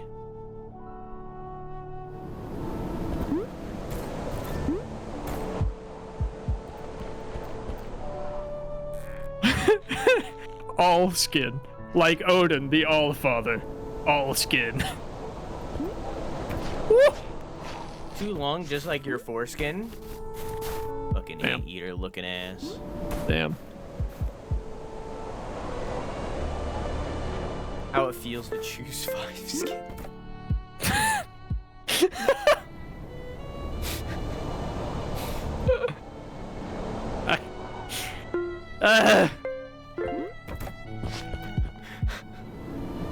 Yeah, I don't like Just that want to very turn on much. an episode of Kitchen Nightmares and pretend chat in here for a little while. You know what I mean? Fucking talking about the taste of 5-skin, huh? Huh?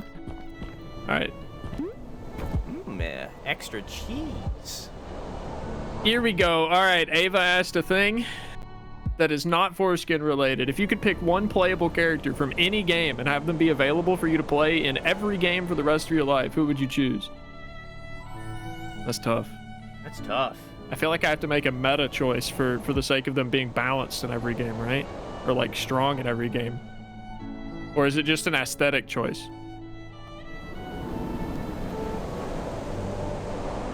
Yeah, Aeom's right, Kirby. Not aesthetic. Okay, so the aesthetics don't matter. It's a gameplay choice. Interesting. Luigi? That man jumps. I don't think Luigi's gonna stand up to a lot of characters. Kirby does seem like a really fucking good choice, to be honest. Very diverse and adaptable.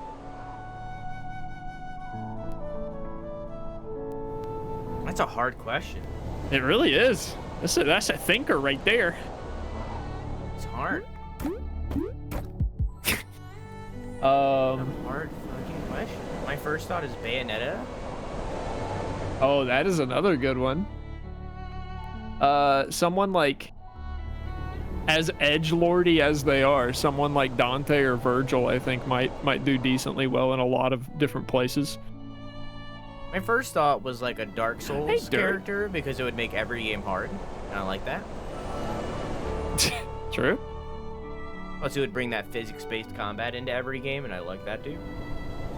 My gut instinct was Zenyatta, because I have yet to find another, as a lifelong support main, I have yet to find another character that allows me to like so evenly distribute damage and healing in a satisfying and not overly distracting way. And I loved his character design for that. But like whole give and take aspect was really, or balance aspect rather, was really enjoyable for me. I was a top 1% Zenyatta for like a month and then realized that Overwatch was making me depressed. Overwatch bad, stinky. Overwatch bad, stinky game. I'm ready to make this jump, I think. We'll do it on not this one, but the next one. Yeah, I agree.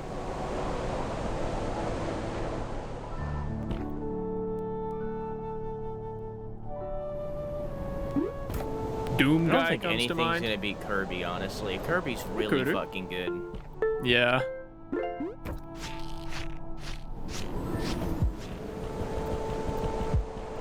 My first thought was like somebody game breaking, and I was trying to think of somebody that would be like that, of like, it's Kirby. like breaking. No, I mean like breaking the fourth wall and like hacking the code or something of the game. But like, didn't that just break every game and wouldn't be fun for me? So like, I would need somebody like underpowered to some degree to be able to have fun in games still. And then you said Zenyatta, and then I was like, I really enjoyed playing Hanzo, like a lot. Like I would probably enjoy that in just about every game. They fucked him over. Like he's no longer fun for me. But like initially, he was really fucking fun.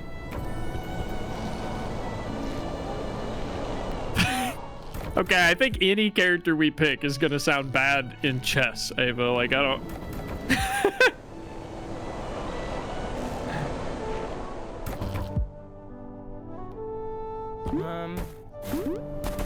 Not for aesthetic reasons, but just purely because I think of all of the characters in games I can think of, Zenyatta has some of the funnest gameplay for what I like to do. That's why I would pick his Zenyatta up front. Not for like overpowered or meta reasons, just because I think he's a fun, well-designed character.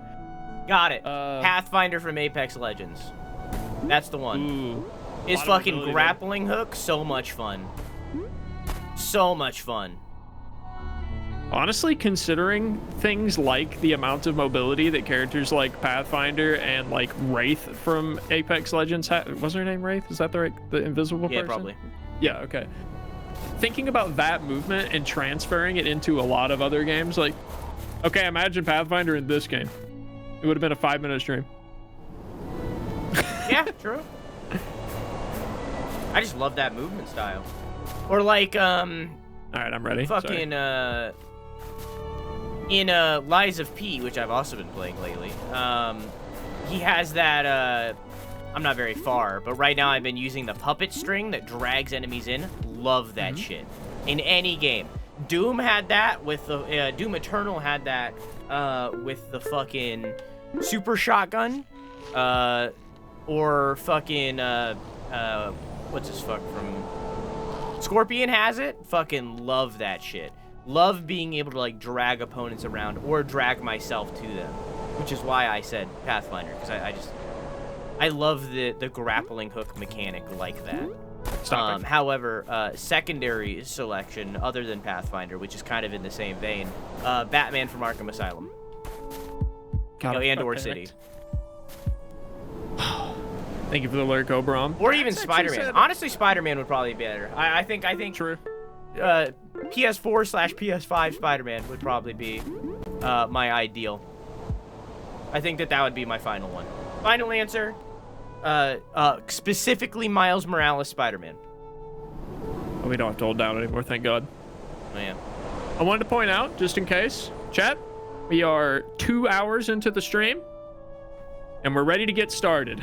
This is where we started. Give me 1 second, let me snooze ads. They are comic characters? I mean, yeah, but like they're also in a video game, and I really enjoyed the gameplay of Miles Morales. Okay. Kat said an unnamed enemy just to add some flavor into any game I'm thrown into, which does sound intriguing. Ava has followed up this question with, you must take your chosen character and imagine them in the best and worst games for them.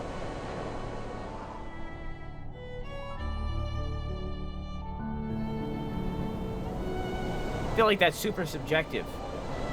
Yeah. The first thing that comes to my mind for Zenyatta is platformers, because without being able to see my own feet touching the ground, no shot. Hovering around. Imagine playing a platformer where you floated around in that, like, that floating. I think seated platformers position, would also be bad for Spider-Man. What? Not because it wouldn't, like, it just wouldn't be fun. Like, I just fucking zoom up. Like, it wouldn't be fun anymore. Well, I think that would be like a best case for them then, because it would just be. Not for me, they would be it's so subjective. good at the game that it would be. I see what you're saying now. That wouldn't be fun for me. So that'd I be just like lost all my momentum. probably the worst. Best I think- for Miles Morales, chess. Let's say most effective game and least effective game. Like, what would they be most powerful in and least powerful in? Okay, just imagine Miles Morales. That's how I interpreted the question. Fucking Anyway. swinging around in between fucking chess pieces that are giant and like fucking just like whipping across the board and pulling a piece. All right, that's the best case. All right. You ready on the next win? I'm gonna count us Most down. effective, yeah. Most effective would probably be the opposite then. Then it would probably be any platformer would be like easy peasy for Spider-Man, because they just zoom all the way up. Fucking worst case scenario, any tactics game that exists. Nah, I guess he was in the Marvel one. Yeah, I missed it. I don't know.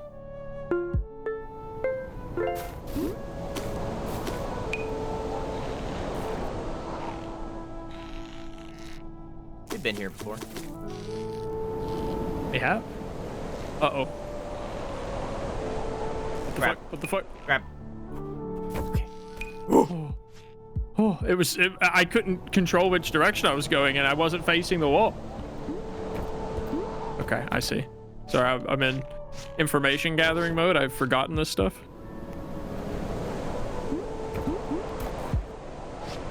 Oh, I remember this so clearly all of a sudden. Oh no. Yeah, we fell Okay. from the top. Yeah, we did. I don't know why I did that. I think we fell from... Were we at 400 fucking meters? Something like that. Oh think we god, we reached have to go 420. left onto that ice, don't we? Yeah. Okay. Spider-Man might be bad in Microsoft Flight Sim. You just cling to the bottom of a plane.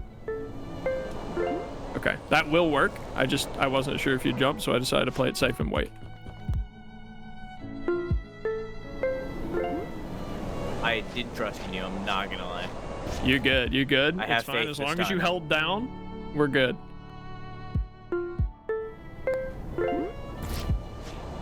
Oh. Yeah, there's a wall here. We gotta swing this one.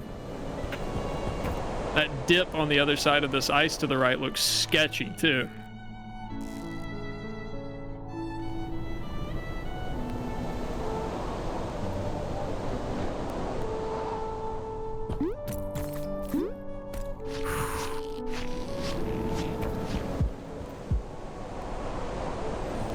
Mole. Mole. Oh, good lord. I'm glad we've read this already. Yep.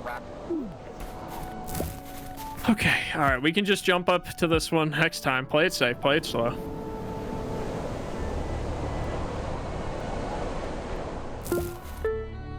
You know, I think the only character that came close to my enjoyed playstyle of Zenyatta was my, specifically during the Mists of Pandaria expansion of World of Warcraft, my Discipline Priest. Yeah? Yep. They implemented this new little mechanic called Mastery, and every subclass had its own Mastery stat that did different things. And I happened to have a like very special, unique build that went purely into that new stat, and it was like broken as fuck, and no one else was using it, and everyone was really mad at me because I was a healer wearing like crit mage gear, and all the mages would get pissed when I would take their shit, but it was really good on me. I was basically out DPSing a lot of our DPS players and out healing all of our healers because I was abusing the fact that every time I crit with a holy spell, it would shield the nearest person who needed health for that much health, or like the amount of damage I dealt. So I was just putting out so many barriers and shields that I was negating so much damage that my other healers just kind of didn't have to do anything. I get you. It was just really hard to maintain mana, but it was such a fun play style, and I felt like it was mine, like I built it, and you know, it's hard to have that feeling again. Is that no longer viable? No, it's no longer, it doesn't exist in the game anymore. Keeps moving. Nice. But it was Looks really like strong, secret. to be fair. So they essentially fixed it. They nerfed the shit out of it. We just jump on that? Maybe we Looks can a little try. high, but yeah.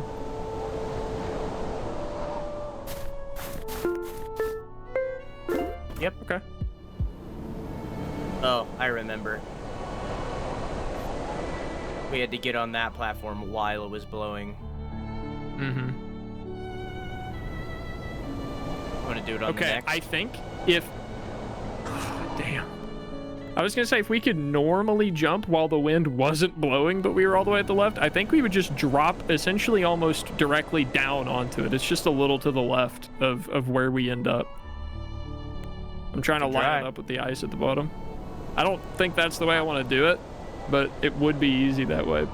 I think we just normally jump while we're at the peak of our movement here. I think the wind will just carry us perfectly to it.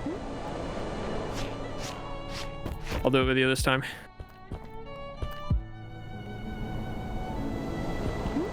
I Well. didn't jump. It's all good. I love when you talk about it. Man, I could go into that shit forever. I miss that. They did not announce what I expected them to for World of Warcraft. They announced a new expansion that I kind of didn't look into because I was disappointed, but we'll see. You're right. Let's go back. Hang on. Let's wait. Yeah. I've heard that it's a good time for players to get started. Is that what I've heard? Yeah. I think that new expansion is going to be really good for the new player experience. That is as much as I looked into it because I really don't care. You know? That's fair. It's an old game, and I think they need to do a lot more than this to... I wasn't sure. I'll go on the next one. They need to do a lot more than they're doing to revive it. There are, I'm ready. Oh, that wasn't me. There are plenty of games that like I'll play even though I don't think I'm gonna like them. But I'm so done with MMOs. There's no way anymore. You mean Hush, I am- Ava? I'm like fully confident that there is not going to be an MMO that's gonna grab me. There's no way. I think that the MMOs have become stagnant because every MMO is like There has not been an MMO in so long that feels like, hey, this is a new MMO. It's like, oh, okay, this is World of Warcraft, but you know what I mean? World of Warcraft, but this is what every MMO. Like they take some element from WoW and then they add their own unique shtick onto it, and it's like this isn't fun. You're chasing the success of WoW.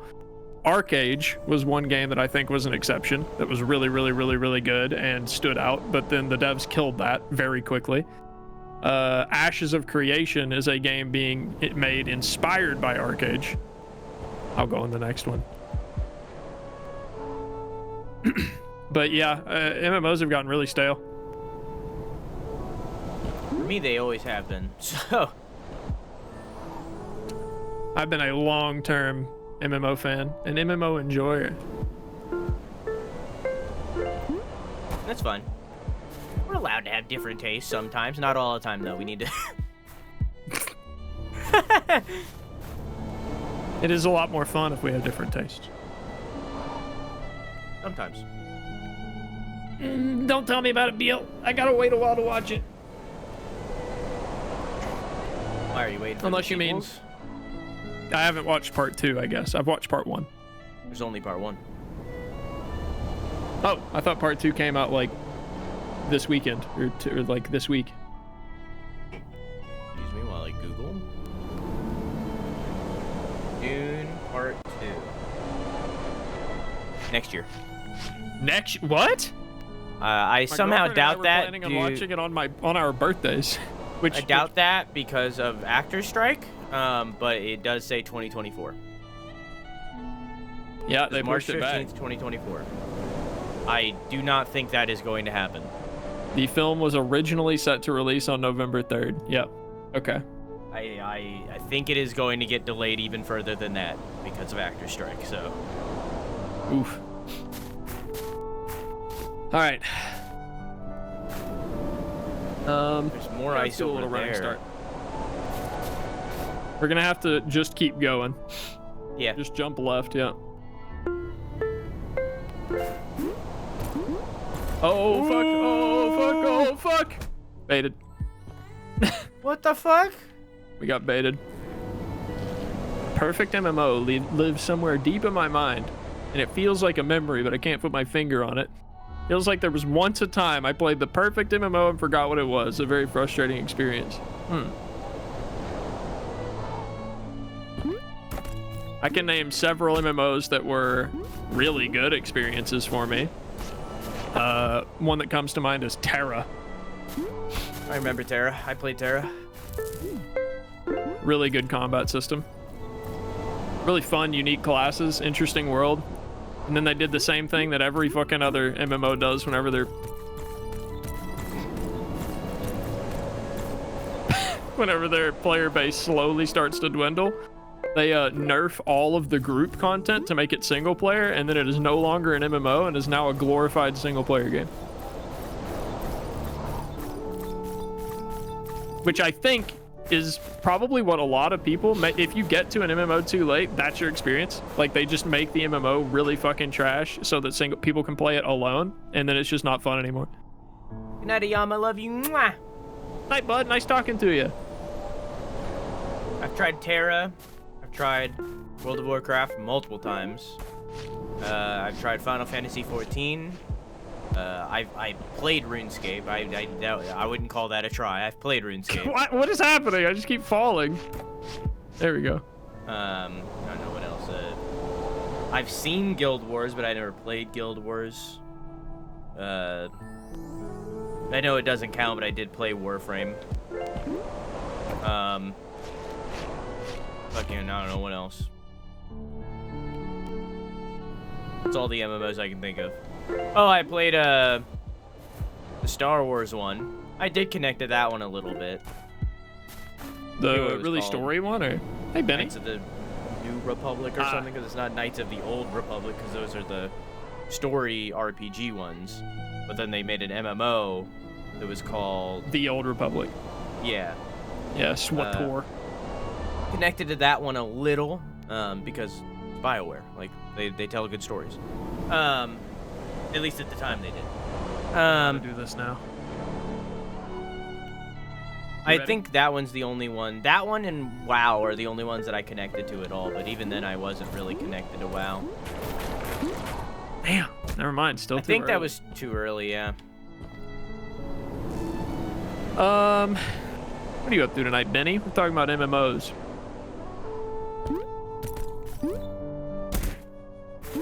I think Final Fantasy XIV's been a weird one for me because I don't really know why I can't get into it. Like it feels almost, I feel weird and shallow for saying this, but I swear to you the UI is almost what kills me in that game. Like all of the numbers, I don't like the way they look. The health bars, I don't like the way they look. All the UI elements for like my own class and things like that, I just don't like it. I don't like creatures targeting being a big red arrow that appears and draws through the sky to show which character that they're aiming at. And I don't know, just like every one of the particle effects feels like the particle effects, the sounds of the game, the icons, everything feels like a sci-fi game to me, but it's a fantasy game and it throws me off. It's like there's a weird clash to me in theme. I wasn't lined up with you, so I figured let's wait this time. I'll get lined up. Oh. I just stood up to fall off. Hey, Sky. Welcome back. What is happening on this platform, dude? I just we're over fall here now. through it. Okay. Oh. I don't know if it's like you're letting go a couple frames early and it's not pulling me up all the way. Or... Don't know. I just don't like the busy quests that are so common in every MMO I've played. Just not for me. Agree. MMOs, and it's the same thing with certain live service games. It so very quickly becomes a job. And I don't want that in my video games, so I just don't do it.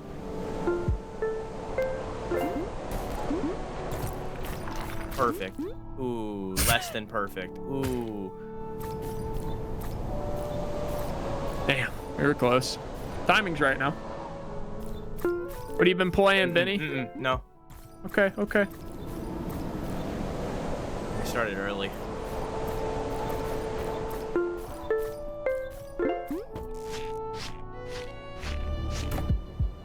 Okay. Hey, Benny, are you... You know? Playing a game you dislike called Rainbow Six Siege? No. Similar to League, I think that's a good game. It just has a really shit community. I just don't want to talk to the people that are playing it while I'm playing it. Oh. The platforms are broken. Thank you. I love Siege. Conversation reminds me I want to play Fortnite. Go bully children. I loved Siege. I don't know what's on my mind. I'm drained. I'm upset. I think it has too many characters now. No, I haven't played it in like... Where's my Steam? Where's ye olde Steam? I don't even have Steam open. I only have the friends list open. You should go look up the operators page. Like, hold on, I'm pulling it up on my stream right now. There are, Jesus. Actually, not that long ago. Played in June last year. Yeah, there's a lot. Because they've just been consistently adding them since 2014. So like, there's a lot. There are 69 operators. Like, it's very easy to forget that Rainbow Six Siege has been a thing for a decade, but like it has. Yeah, I don't know. It felt like they had enough. Like when I quit, they were releasing Lion and Finka, and since then they've released Alibi, Maestro, Maverick, Clash, Cade, Nomad, Gridlock, Iana, Wamai, Kali, Amaru, Goyu, Nock, Warden, Mozzie, Oryx, Malusi. Like, I'm not even halfway through them all. What are they? Game how do launched they keep in coming up with abilities? Is it Valorant? Game launched in December 1st, 2015. So it's almost been 10 years. Yeah. That's crazy. That's the same year Overwatch launched.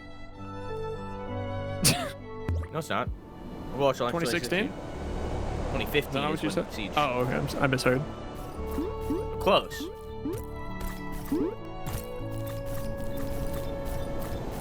But I would say that it is very Valorant. Like at a certain point, I feel like The difference between that Siege game- and Valorant, though, is that Siege has actual progression and Valorant doesn't. It just wants your money, so... yeah, Valorant's my go-to when I think of very predatory monetization right now, just because of pricing. Yeah. I think that, the 100% reason of why I stopped playing Valorant, is because the only progression system in that game, is the Battle Pass, which costs money, so I'm not buying it, and Ranked. That's it. There's no other progression. There's no levels that matter. Everything else in that game doesn't matter. It is only Ranked or a paid-for Battle Pass.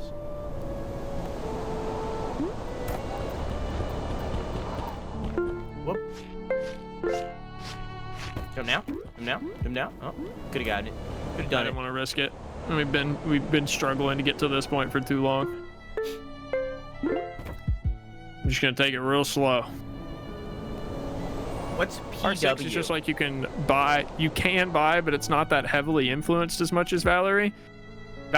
I'm gonna disagree for one reason. Yeah, I don't know why I said that. I'm gonna disagree for one reason, and it's because maybe they've changed this. It's been a long time, but when I played that game originally, I didn't put any money into it, and it took me like weeks, multiple weeks of continual, active, quite a lot of gameplay to unlock one character. So I think for that reason, they don't incentivize skins because they want to sell you the characters. It's a little different now. Yeah. I don't know about now, but when I played, so I think that I'm gonna stop. I'm just gonna chill. When Siege first started launching skins and stuff, I think that it did the live service model the best out of any game. Because when you lose a round, the percentage chance for you, or when you lose or win, you get a percentage chance. No, it's opposite. When you lose a round, you get a percentage chance raised to get a pack. And then when you win the round, it rolls that percentage chance. And then if you get it, you get the pack. So no matter whether, yes. Okay. And the pack opens and you get skins. It's just a loot crate. So yeah, I think that system of like, whether or not you win or lose, you are getting something for playing. It is increasing your chance to get stuff. On top of that, they have free renown boosters that you can get for free through these packs and stuff, that make you get renown faster, which then unlocks the characters for free. They also, I think, have a battle pass now, like that is added on to that. Like there's so many different elements in Siege that all have their own progression system, where it's like the only thing that like you are spending money for would be the operatives, but you don't have to. If you just play the game, you will get them. Meanwhile, with a Valorant, the only way that you can get skins is by buying them. There is no loot crate.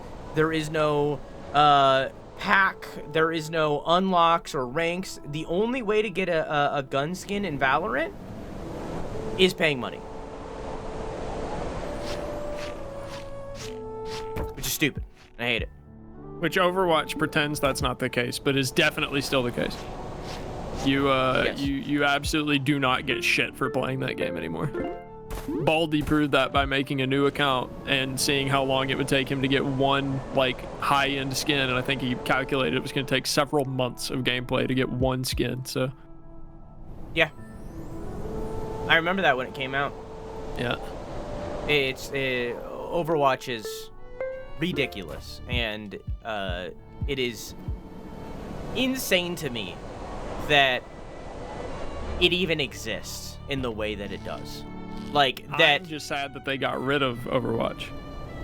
It's ridiculous that a team had a conversation in a boardroom and created this video game and went through with it You know? Because, like, that's not, like, a one-person decision.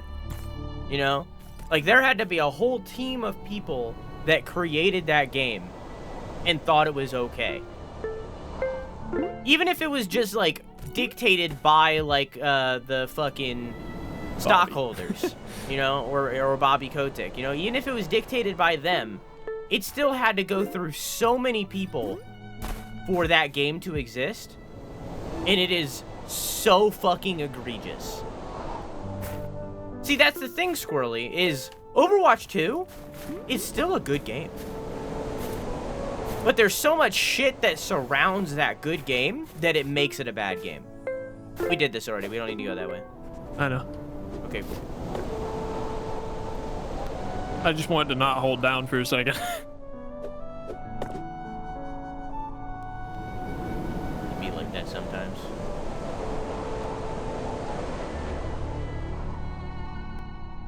And this is why Splatoon is the perfect shooter. I still think Splatoon should have a free-to-play mode, but it's fine. I'm not gonna lie to you. It's been a long time since I've played a shooter that I gave a shit about at all. In fact, I would say the last one was probably Overwatch 1 around the 2018 time, that era of the game. But the finals did it for me, man. I'm gonna be very eager to play that game when it comes out. I played a lot of Hunt recently. Got into Hunt again. Fucking love that game. I feel like we should have made that. Yeah, I also feel like we should have made that. I'm gonna wait. And the other one that I've been getting into a little bit, been trying to, is Apex Legends. But my problem with Apex Legends is that I can't play it alone, and I'm too much of a shy gamer boy to be like, hey, let's get a group together and play some Apex. Like I just so The finals. those are the two. Apex was good. I played it for a while. I lost interest good. when they changed the map. It's still good. It's like from back then. Like I played up until Olympus, which was the science-y map with the tubes and stuff. And I quit out around the time that got launched because I just didn't like that map, and it was the only thing that was in rotation because it was new. Yeah. It's so much better since then. I'm still having fun with it. Like, it's like, again, I love Pathfinder's movement and how Pathfinder works, and also his personality because he's a cute robot, you know, like, so it's like there's so many things that align with me and Pathfinder of like, I think he makes like the game light so much more class fun than me. Than in the finals, because they have the Pathfinder grappling hook. I probably will, but I'm gonna be real with you. I'm not playing it unless they roll back the AI voice acting. Really? Yeah, I'm not touching it. Is it because the AI voice acting was like stolen from people who didn't give consent to use their voice, or just on principle of AI being involved in the development? I believe they got permission. So it's the way that the AI is there. I believe that currently AI can do voices. AI can't act. It will never replace a human performance like that, or at least won't currently, I guess. It could eventually in some ways, but like because of that and them like being willing to do that for their voice acting, I can only imagine what's going to happen down the line. So I'm just gonna avoid it out of principle right then and there, because like I also see a very dark future when it comes to AI voice acting. In the way that will abuse the already abused voice acting ecosystem, I guess. Sure. So I'm just not gonna do it because I don't want to support that. I don't want AI to be a thing in that way. I do want AI to be a thing. AI is a very fucking awesome tool that can be amazing. I do want AI to be a thing, but not in the way that it is now. You should buy it, mobs. Well, that's sad. I won't be able to play that game with you, but that's okay. We have plenty of other games. Yes. Did we just Anyway, ride the best wind shooter here? I've played in years, like a decade. No, I believe you. I don't know what to do here. I mean, I know we need to swing, but other than that, I'm not sure. Do we? I don't know when to swing. Well, we definitely can't jump. You sure?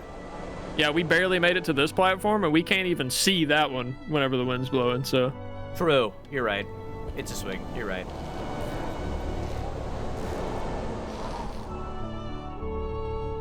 Yeah, I think we swing. I think we when had the this wind isn't exact blowing. debate last time we played this. With this exact jump.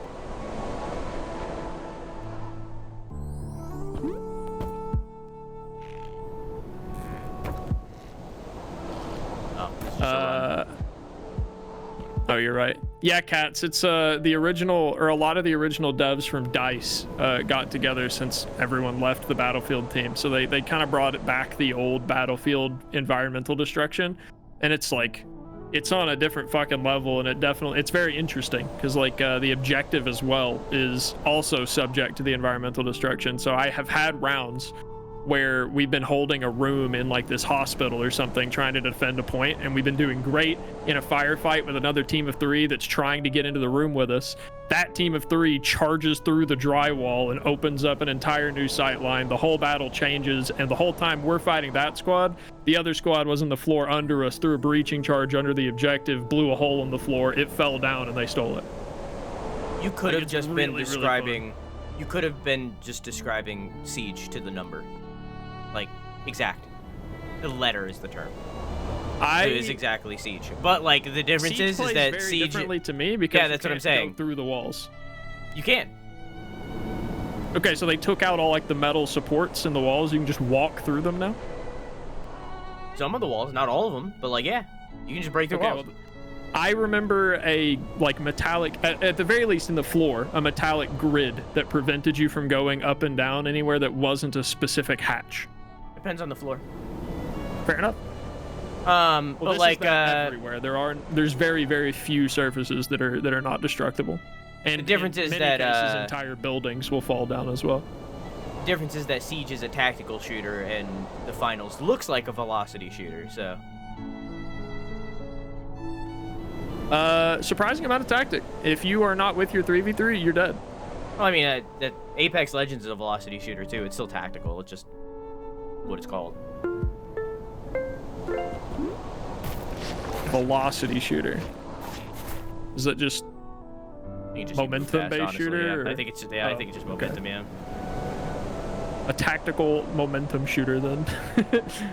You can move pretty quick. There's a heavy class and a medium class and a light class. So, you know, your class is going to choose a lot of your movement abilities. If you're heavy, you have very little verticality, but you can shoulder charge through drywall.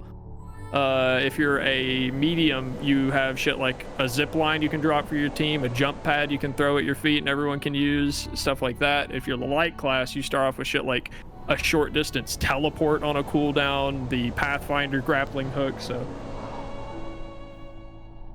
I think the exact opposite end of the spectrum would be Call of Duty as a velocity shooter, CSGO as a tactical shooter. Yeah, Benny.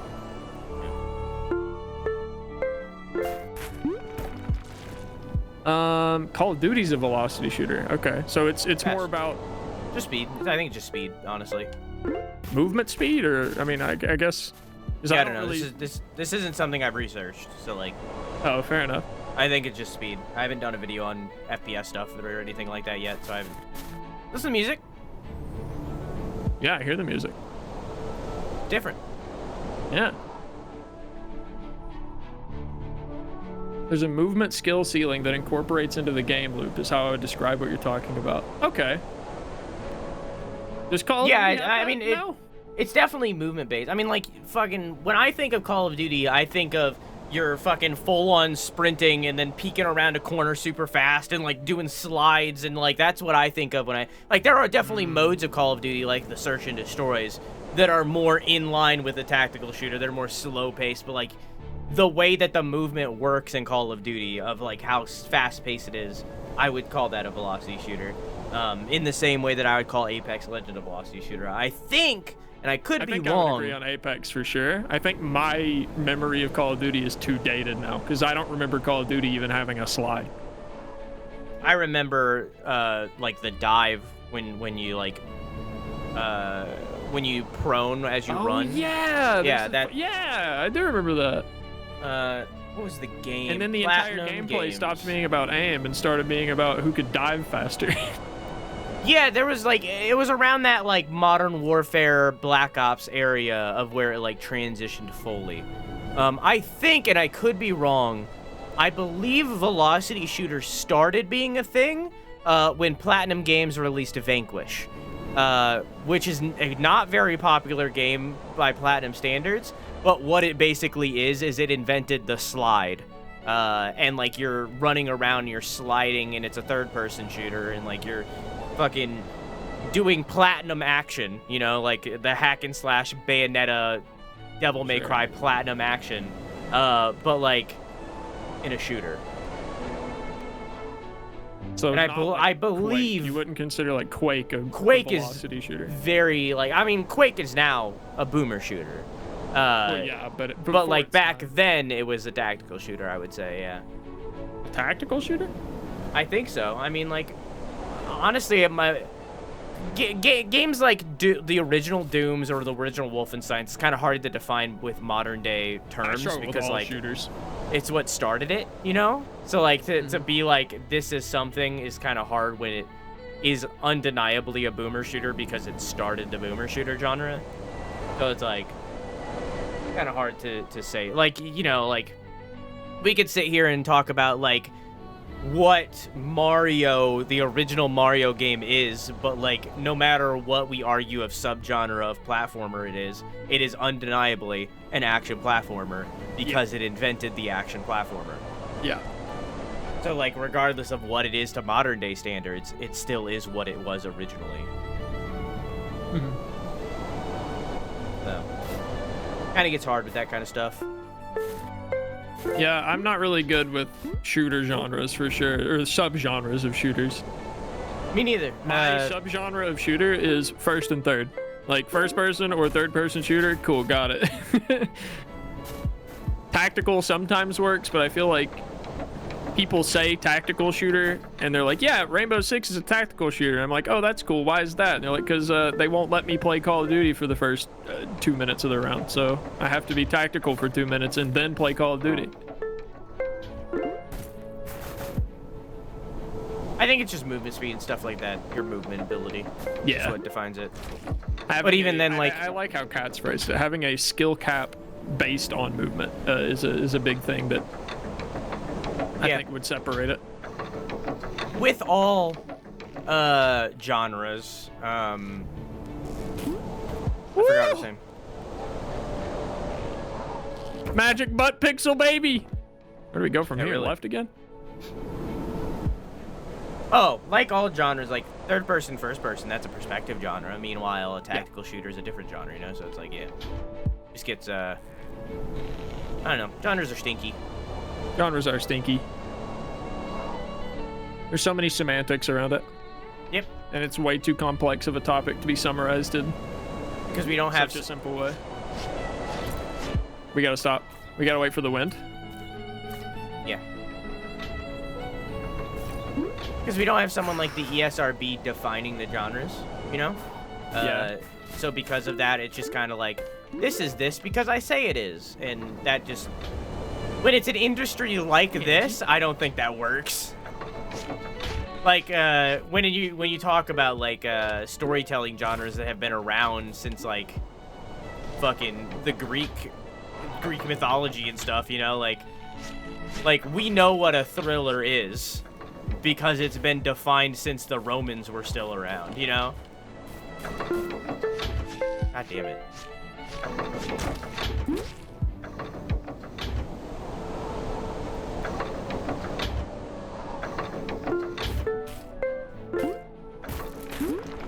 Oh, yeah. I think our goal was to... We don't have to hold down here either. Run and jump to the right onto that little wood, yeah? Oh, look at how high we are. And nice. Oh, bro, that was it. You gotta hold it in long. What? Technically, the OG Mario is an Excitebike-like, if you want to get complicated. An Excitebike-like is technically a Karate Kid. Not a Karate Kid. What was it called? Karate Master, I think. Like, if you want to get technical.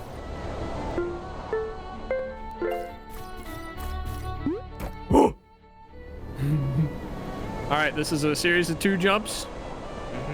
I got used to not holding it down. All right, this is a series of 2 jumps. Thank you, thank you. I wasn't in it. I need to do it. You want to count? Go left.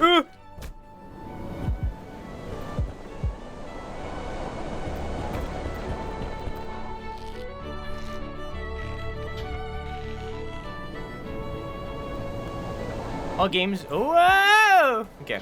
All my rhythm homies out there need to play Sekiro. That's a really fun rhythm game. Have you played fucking Rhythm Royale yet? Headbangers? Is that the pigeon Pigeon game? game. Yeah, it's on Game Pass, and honestly, I it's was really good. so upset when I downloaded it. Yeah? Yeah, because it was like Rhythm Battle Royale, and I was like, I'm gonna be the best in the world at this. And I got super hyped, and I downloaded it, and then I played 3 back-to-back minigames that had nothing to do with rhythm. It was like, There are rhythm ones, though. there's both. unlucky, but I was out. Yeah. The moment I played 3 back-to-back that were just like music knowledge, I was like, yeah, this is music trivia. There's both. This isn't a rhythm game. There's both. Like there's the guilty minigame where like you pick what looks like the music, like, but there's also rhythm. Like it's both. You just got unlucky, yeah. Yeah, I'd like to play a game mode that's just the rhythm, I think. Yeah, I liked it. I had fun. To finish off what I was saying before, Quack. Excite Bike or Karate Master, I think it was called, created the side scroller. It was the game that made it so that you didn't transition levels, which then Excite Bike used. And Excite Bike being a Nintendo title, they then carried that over to Mario, and that's why Mario exists.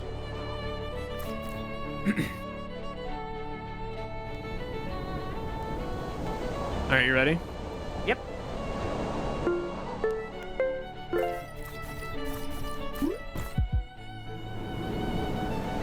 There's my nerd emoji moment. I don't think that was Yeah, good. it was too early. I'm glad you held down. I'll let you learn the timing. So I'll just hold.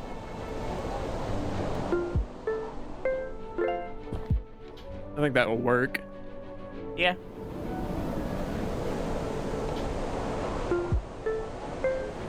That one won't. Okay. That was another test. I'm trying to find an audio cue.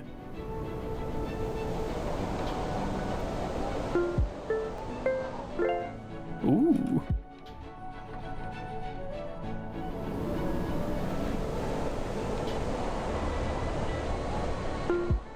Okay, the audio for the wind blowing is not the same every time. Kinda like that? Okay, I think I'm ready. Okay.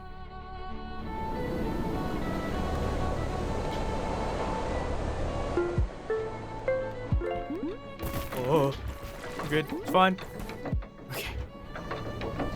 Oh, it's not a wall. Oh yeah, you're right. Fucking. That's. Oh yeah, you're right. Full send it. Like.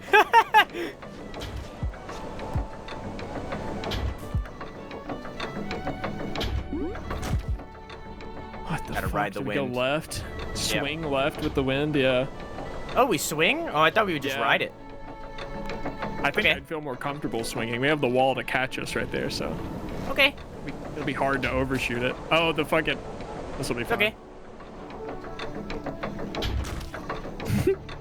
I just tap Get it. some fish off that, yeah. Yeah. Gotta feed That's our safe. village, you know? Send them down. More efficient, honestly. Faster. Look at the lights in the background. Pretty. All right, I think I know how to time this one too. Fred and Fred, sponsored by Razer. You wanna jump right? Yeah. Oh! You like immediately moved left when you got up. Not intentionally. Yeah, I know. I figured it was just scary. Velocity carried me. Aurora Borealis. Is the Aurora Borealis an Aurora named Borealis, or is that just like a really long term for this effect? This time of day? In this hemisphere? Ooh. Ooh. We need wind. Yeah. Ah! Ah! Ah! Ah! No! No! Oh! Okay. We go up and right. Okay, there's a crack there. You just fucking went. Yeah, I thought that we just wait at the end of this carefully for the wind. What? No! The wind took me, dude. Oh my god. I weigh half as much as you, apparently.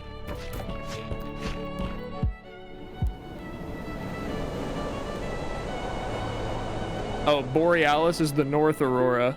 Australis is the South Aurora. You're right. You're right. You're right. You're right. You were right.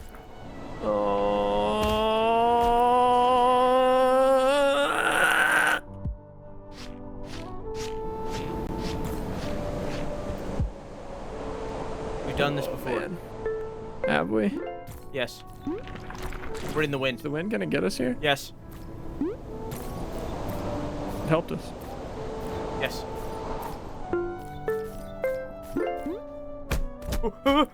Drag! Drag! I was trying. I was faced at planting.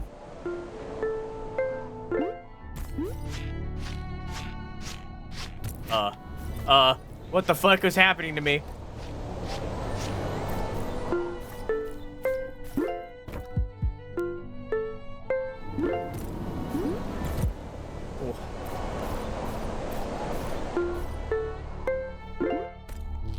God, the ice. I just get no forward momentum on the jump at all. Okay, what's the plan here? Run right. And then jump up to the wooden platform with the wind, or? Let's see what's to the right first. Okay.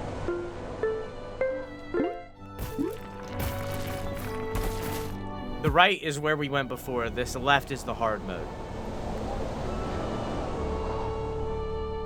I think we'd be better off. We'd be better off going to the right and doing what we've done. Yeah, I think so too.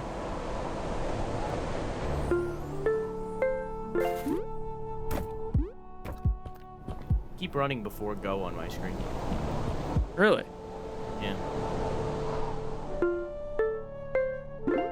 That's crazy.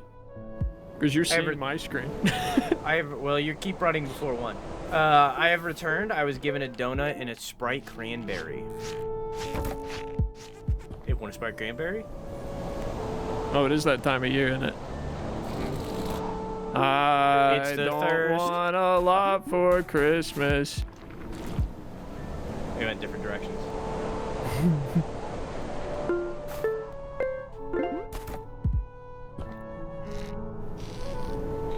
There is just one thing I need. And I don't care about the presents. It's not too early. Halloween was 7 days ago.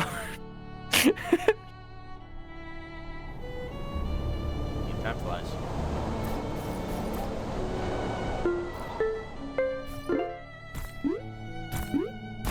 Our jumps were in perfect sync. She is fully thawed. Best Christmas song is Last Christmas. Agreed 100%.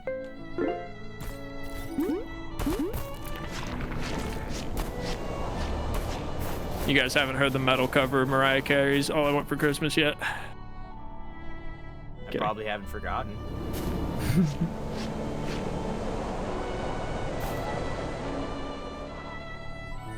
The Sprite cranberry gets... Okay. Sprite cranberry gets marketed more towards Thanksgiving, Christmas, I think. Yeah. It's the thirstiest time of the year.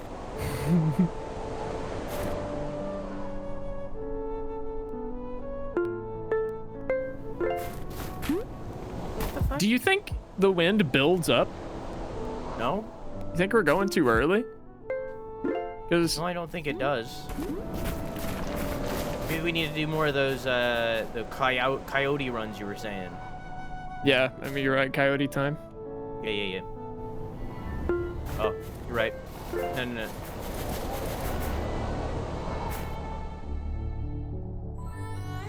I was impatient. Crap. Oh. Oh, I was mashing it. Don't you worry.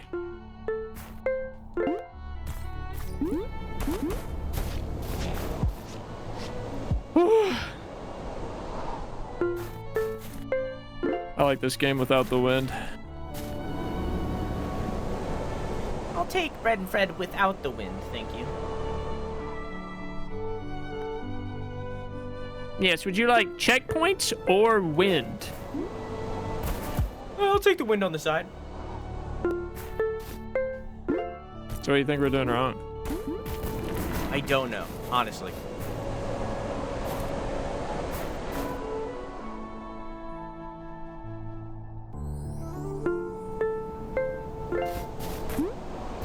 Okay.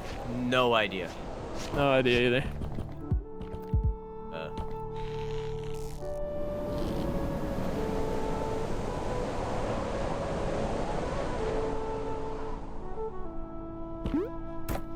Okay.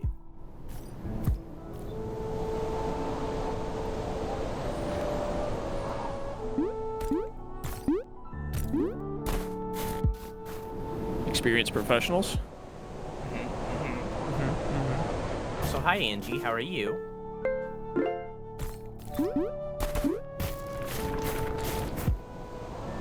We are superheroes after all. Why don't we just fly up there? True. We're also birds. Why don't we just fly up there? True. We're the dancing kind of birds. You're pulling me up, but you don't need to.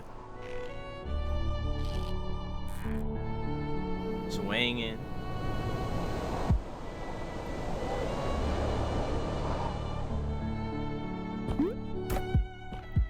Yeah, Christmas is from, yes.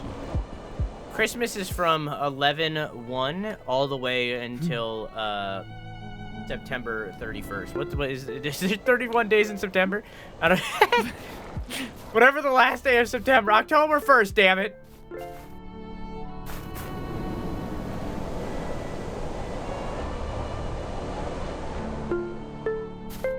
We get a 1-month break from Christmas. I'm not stressed. You're stressed. I drink too much water when I'm playing this game. This game makes me need to go to the bathroom a lot. I feel like I can usually go a whole 4-hour stream. Maybe only needing a break once, but every time we've streamed this game, I feel like I have to get up 2 or 3 times. You can take a break if you want. Yeah, this is the spot to do it, isn't it? Thank you, Kudu. I'm gonna get up and get a hella good stretch in. Give me 1 second.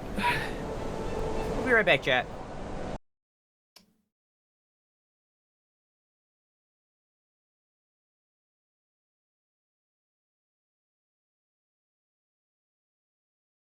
Give it a second. Just go like, we're just gonna give it a second. Just a hot little second. Oh, there's Josie Bun. That's not what I was expecting. Hi, Josie. How are you?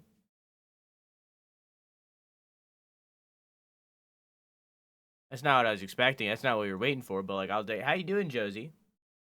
How are you? How's your stream?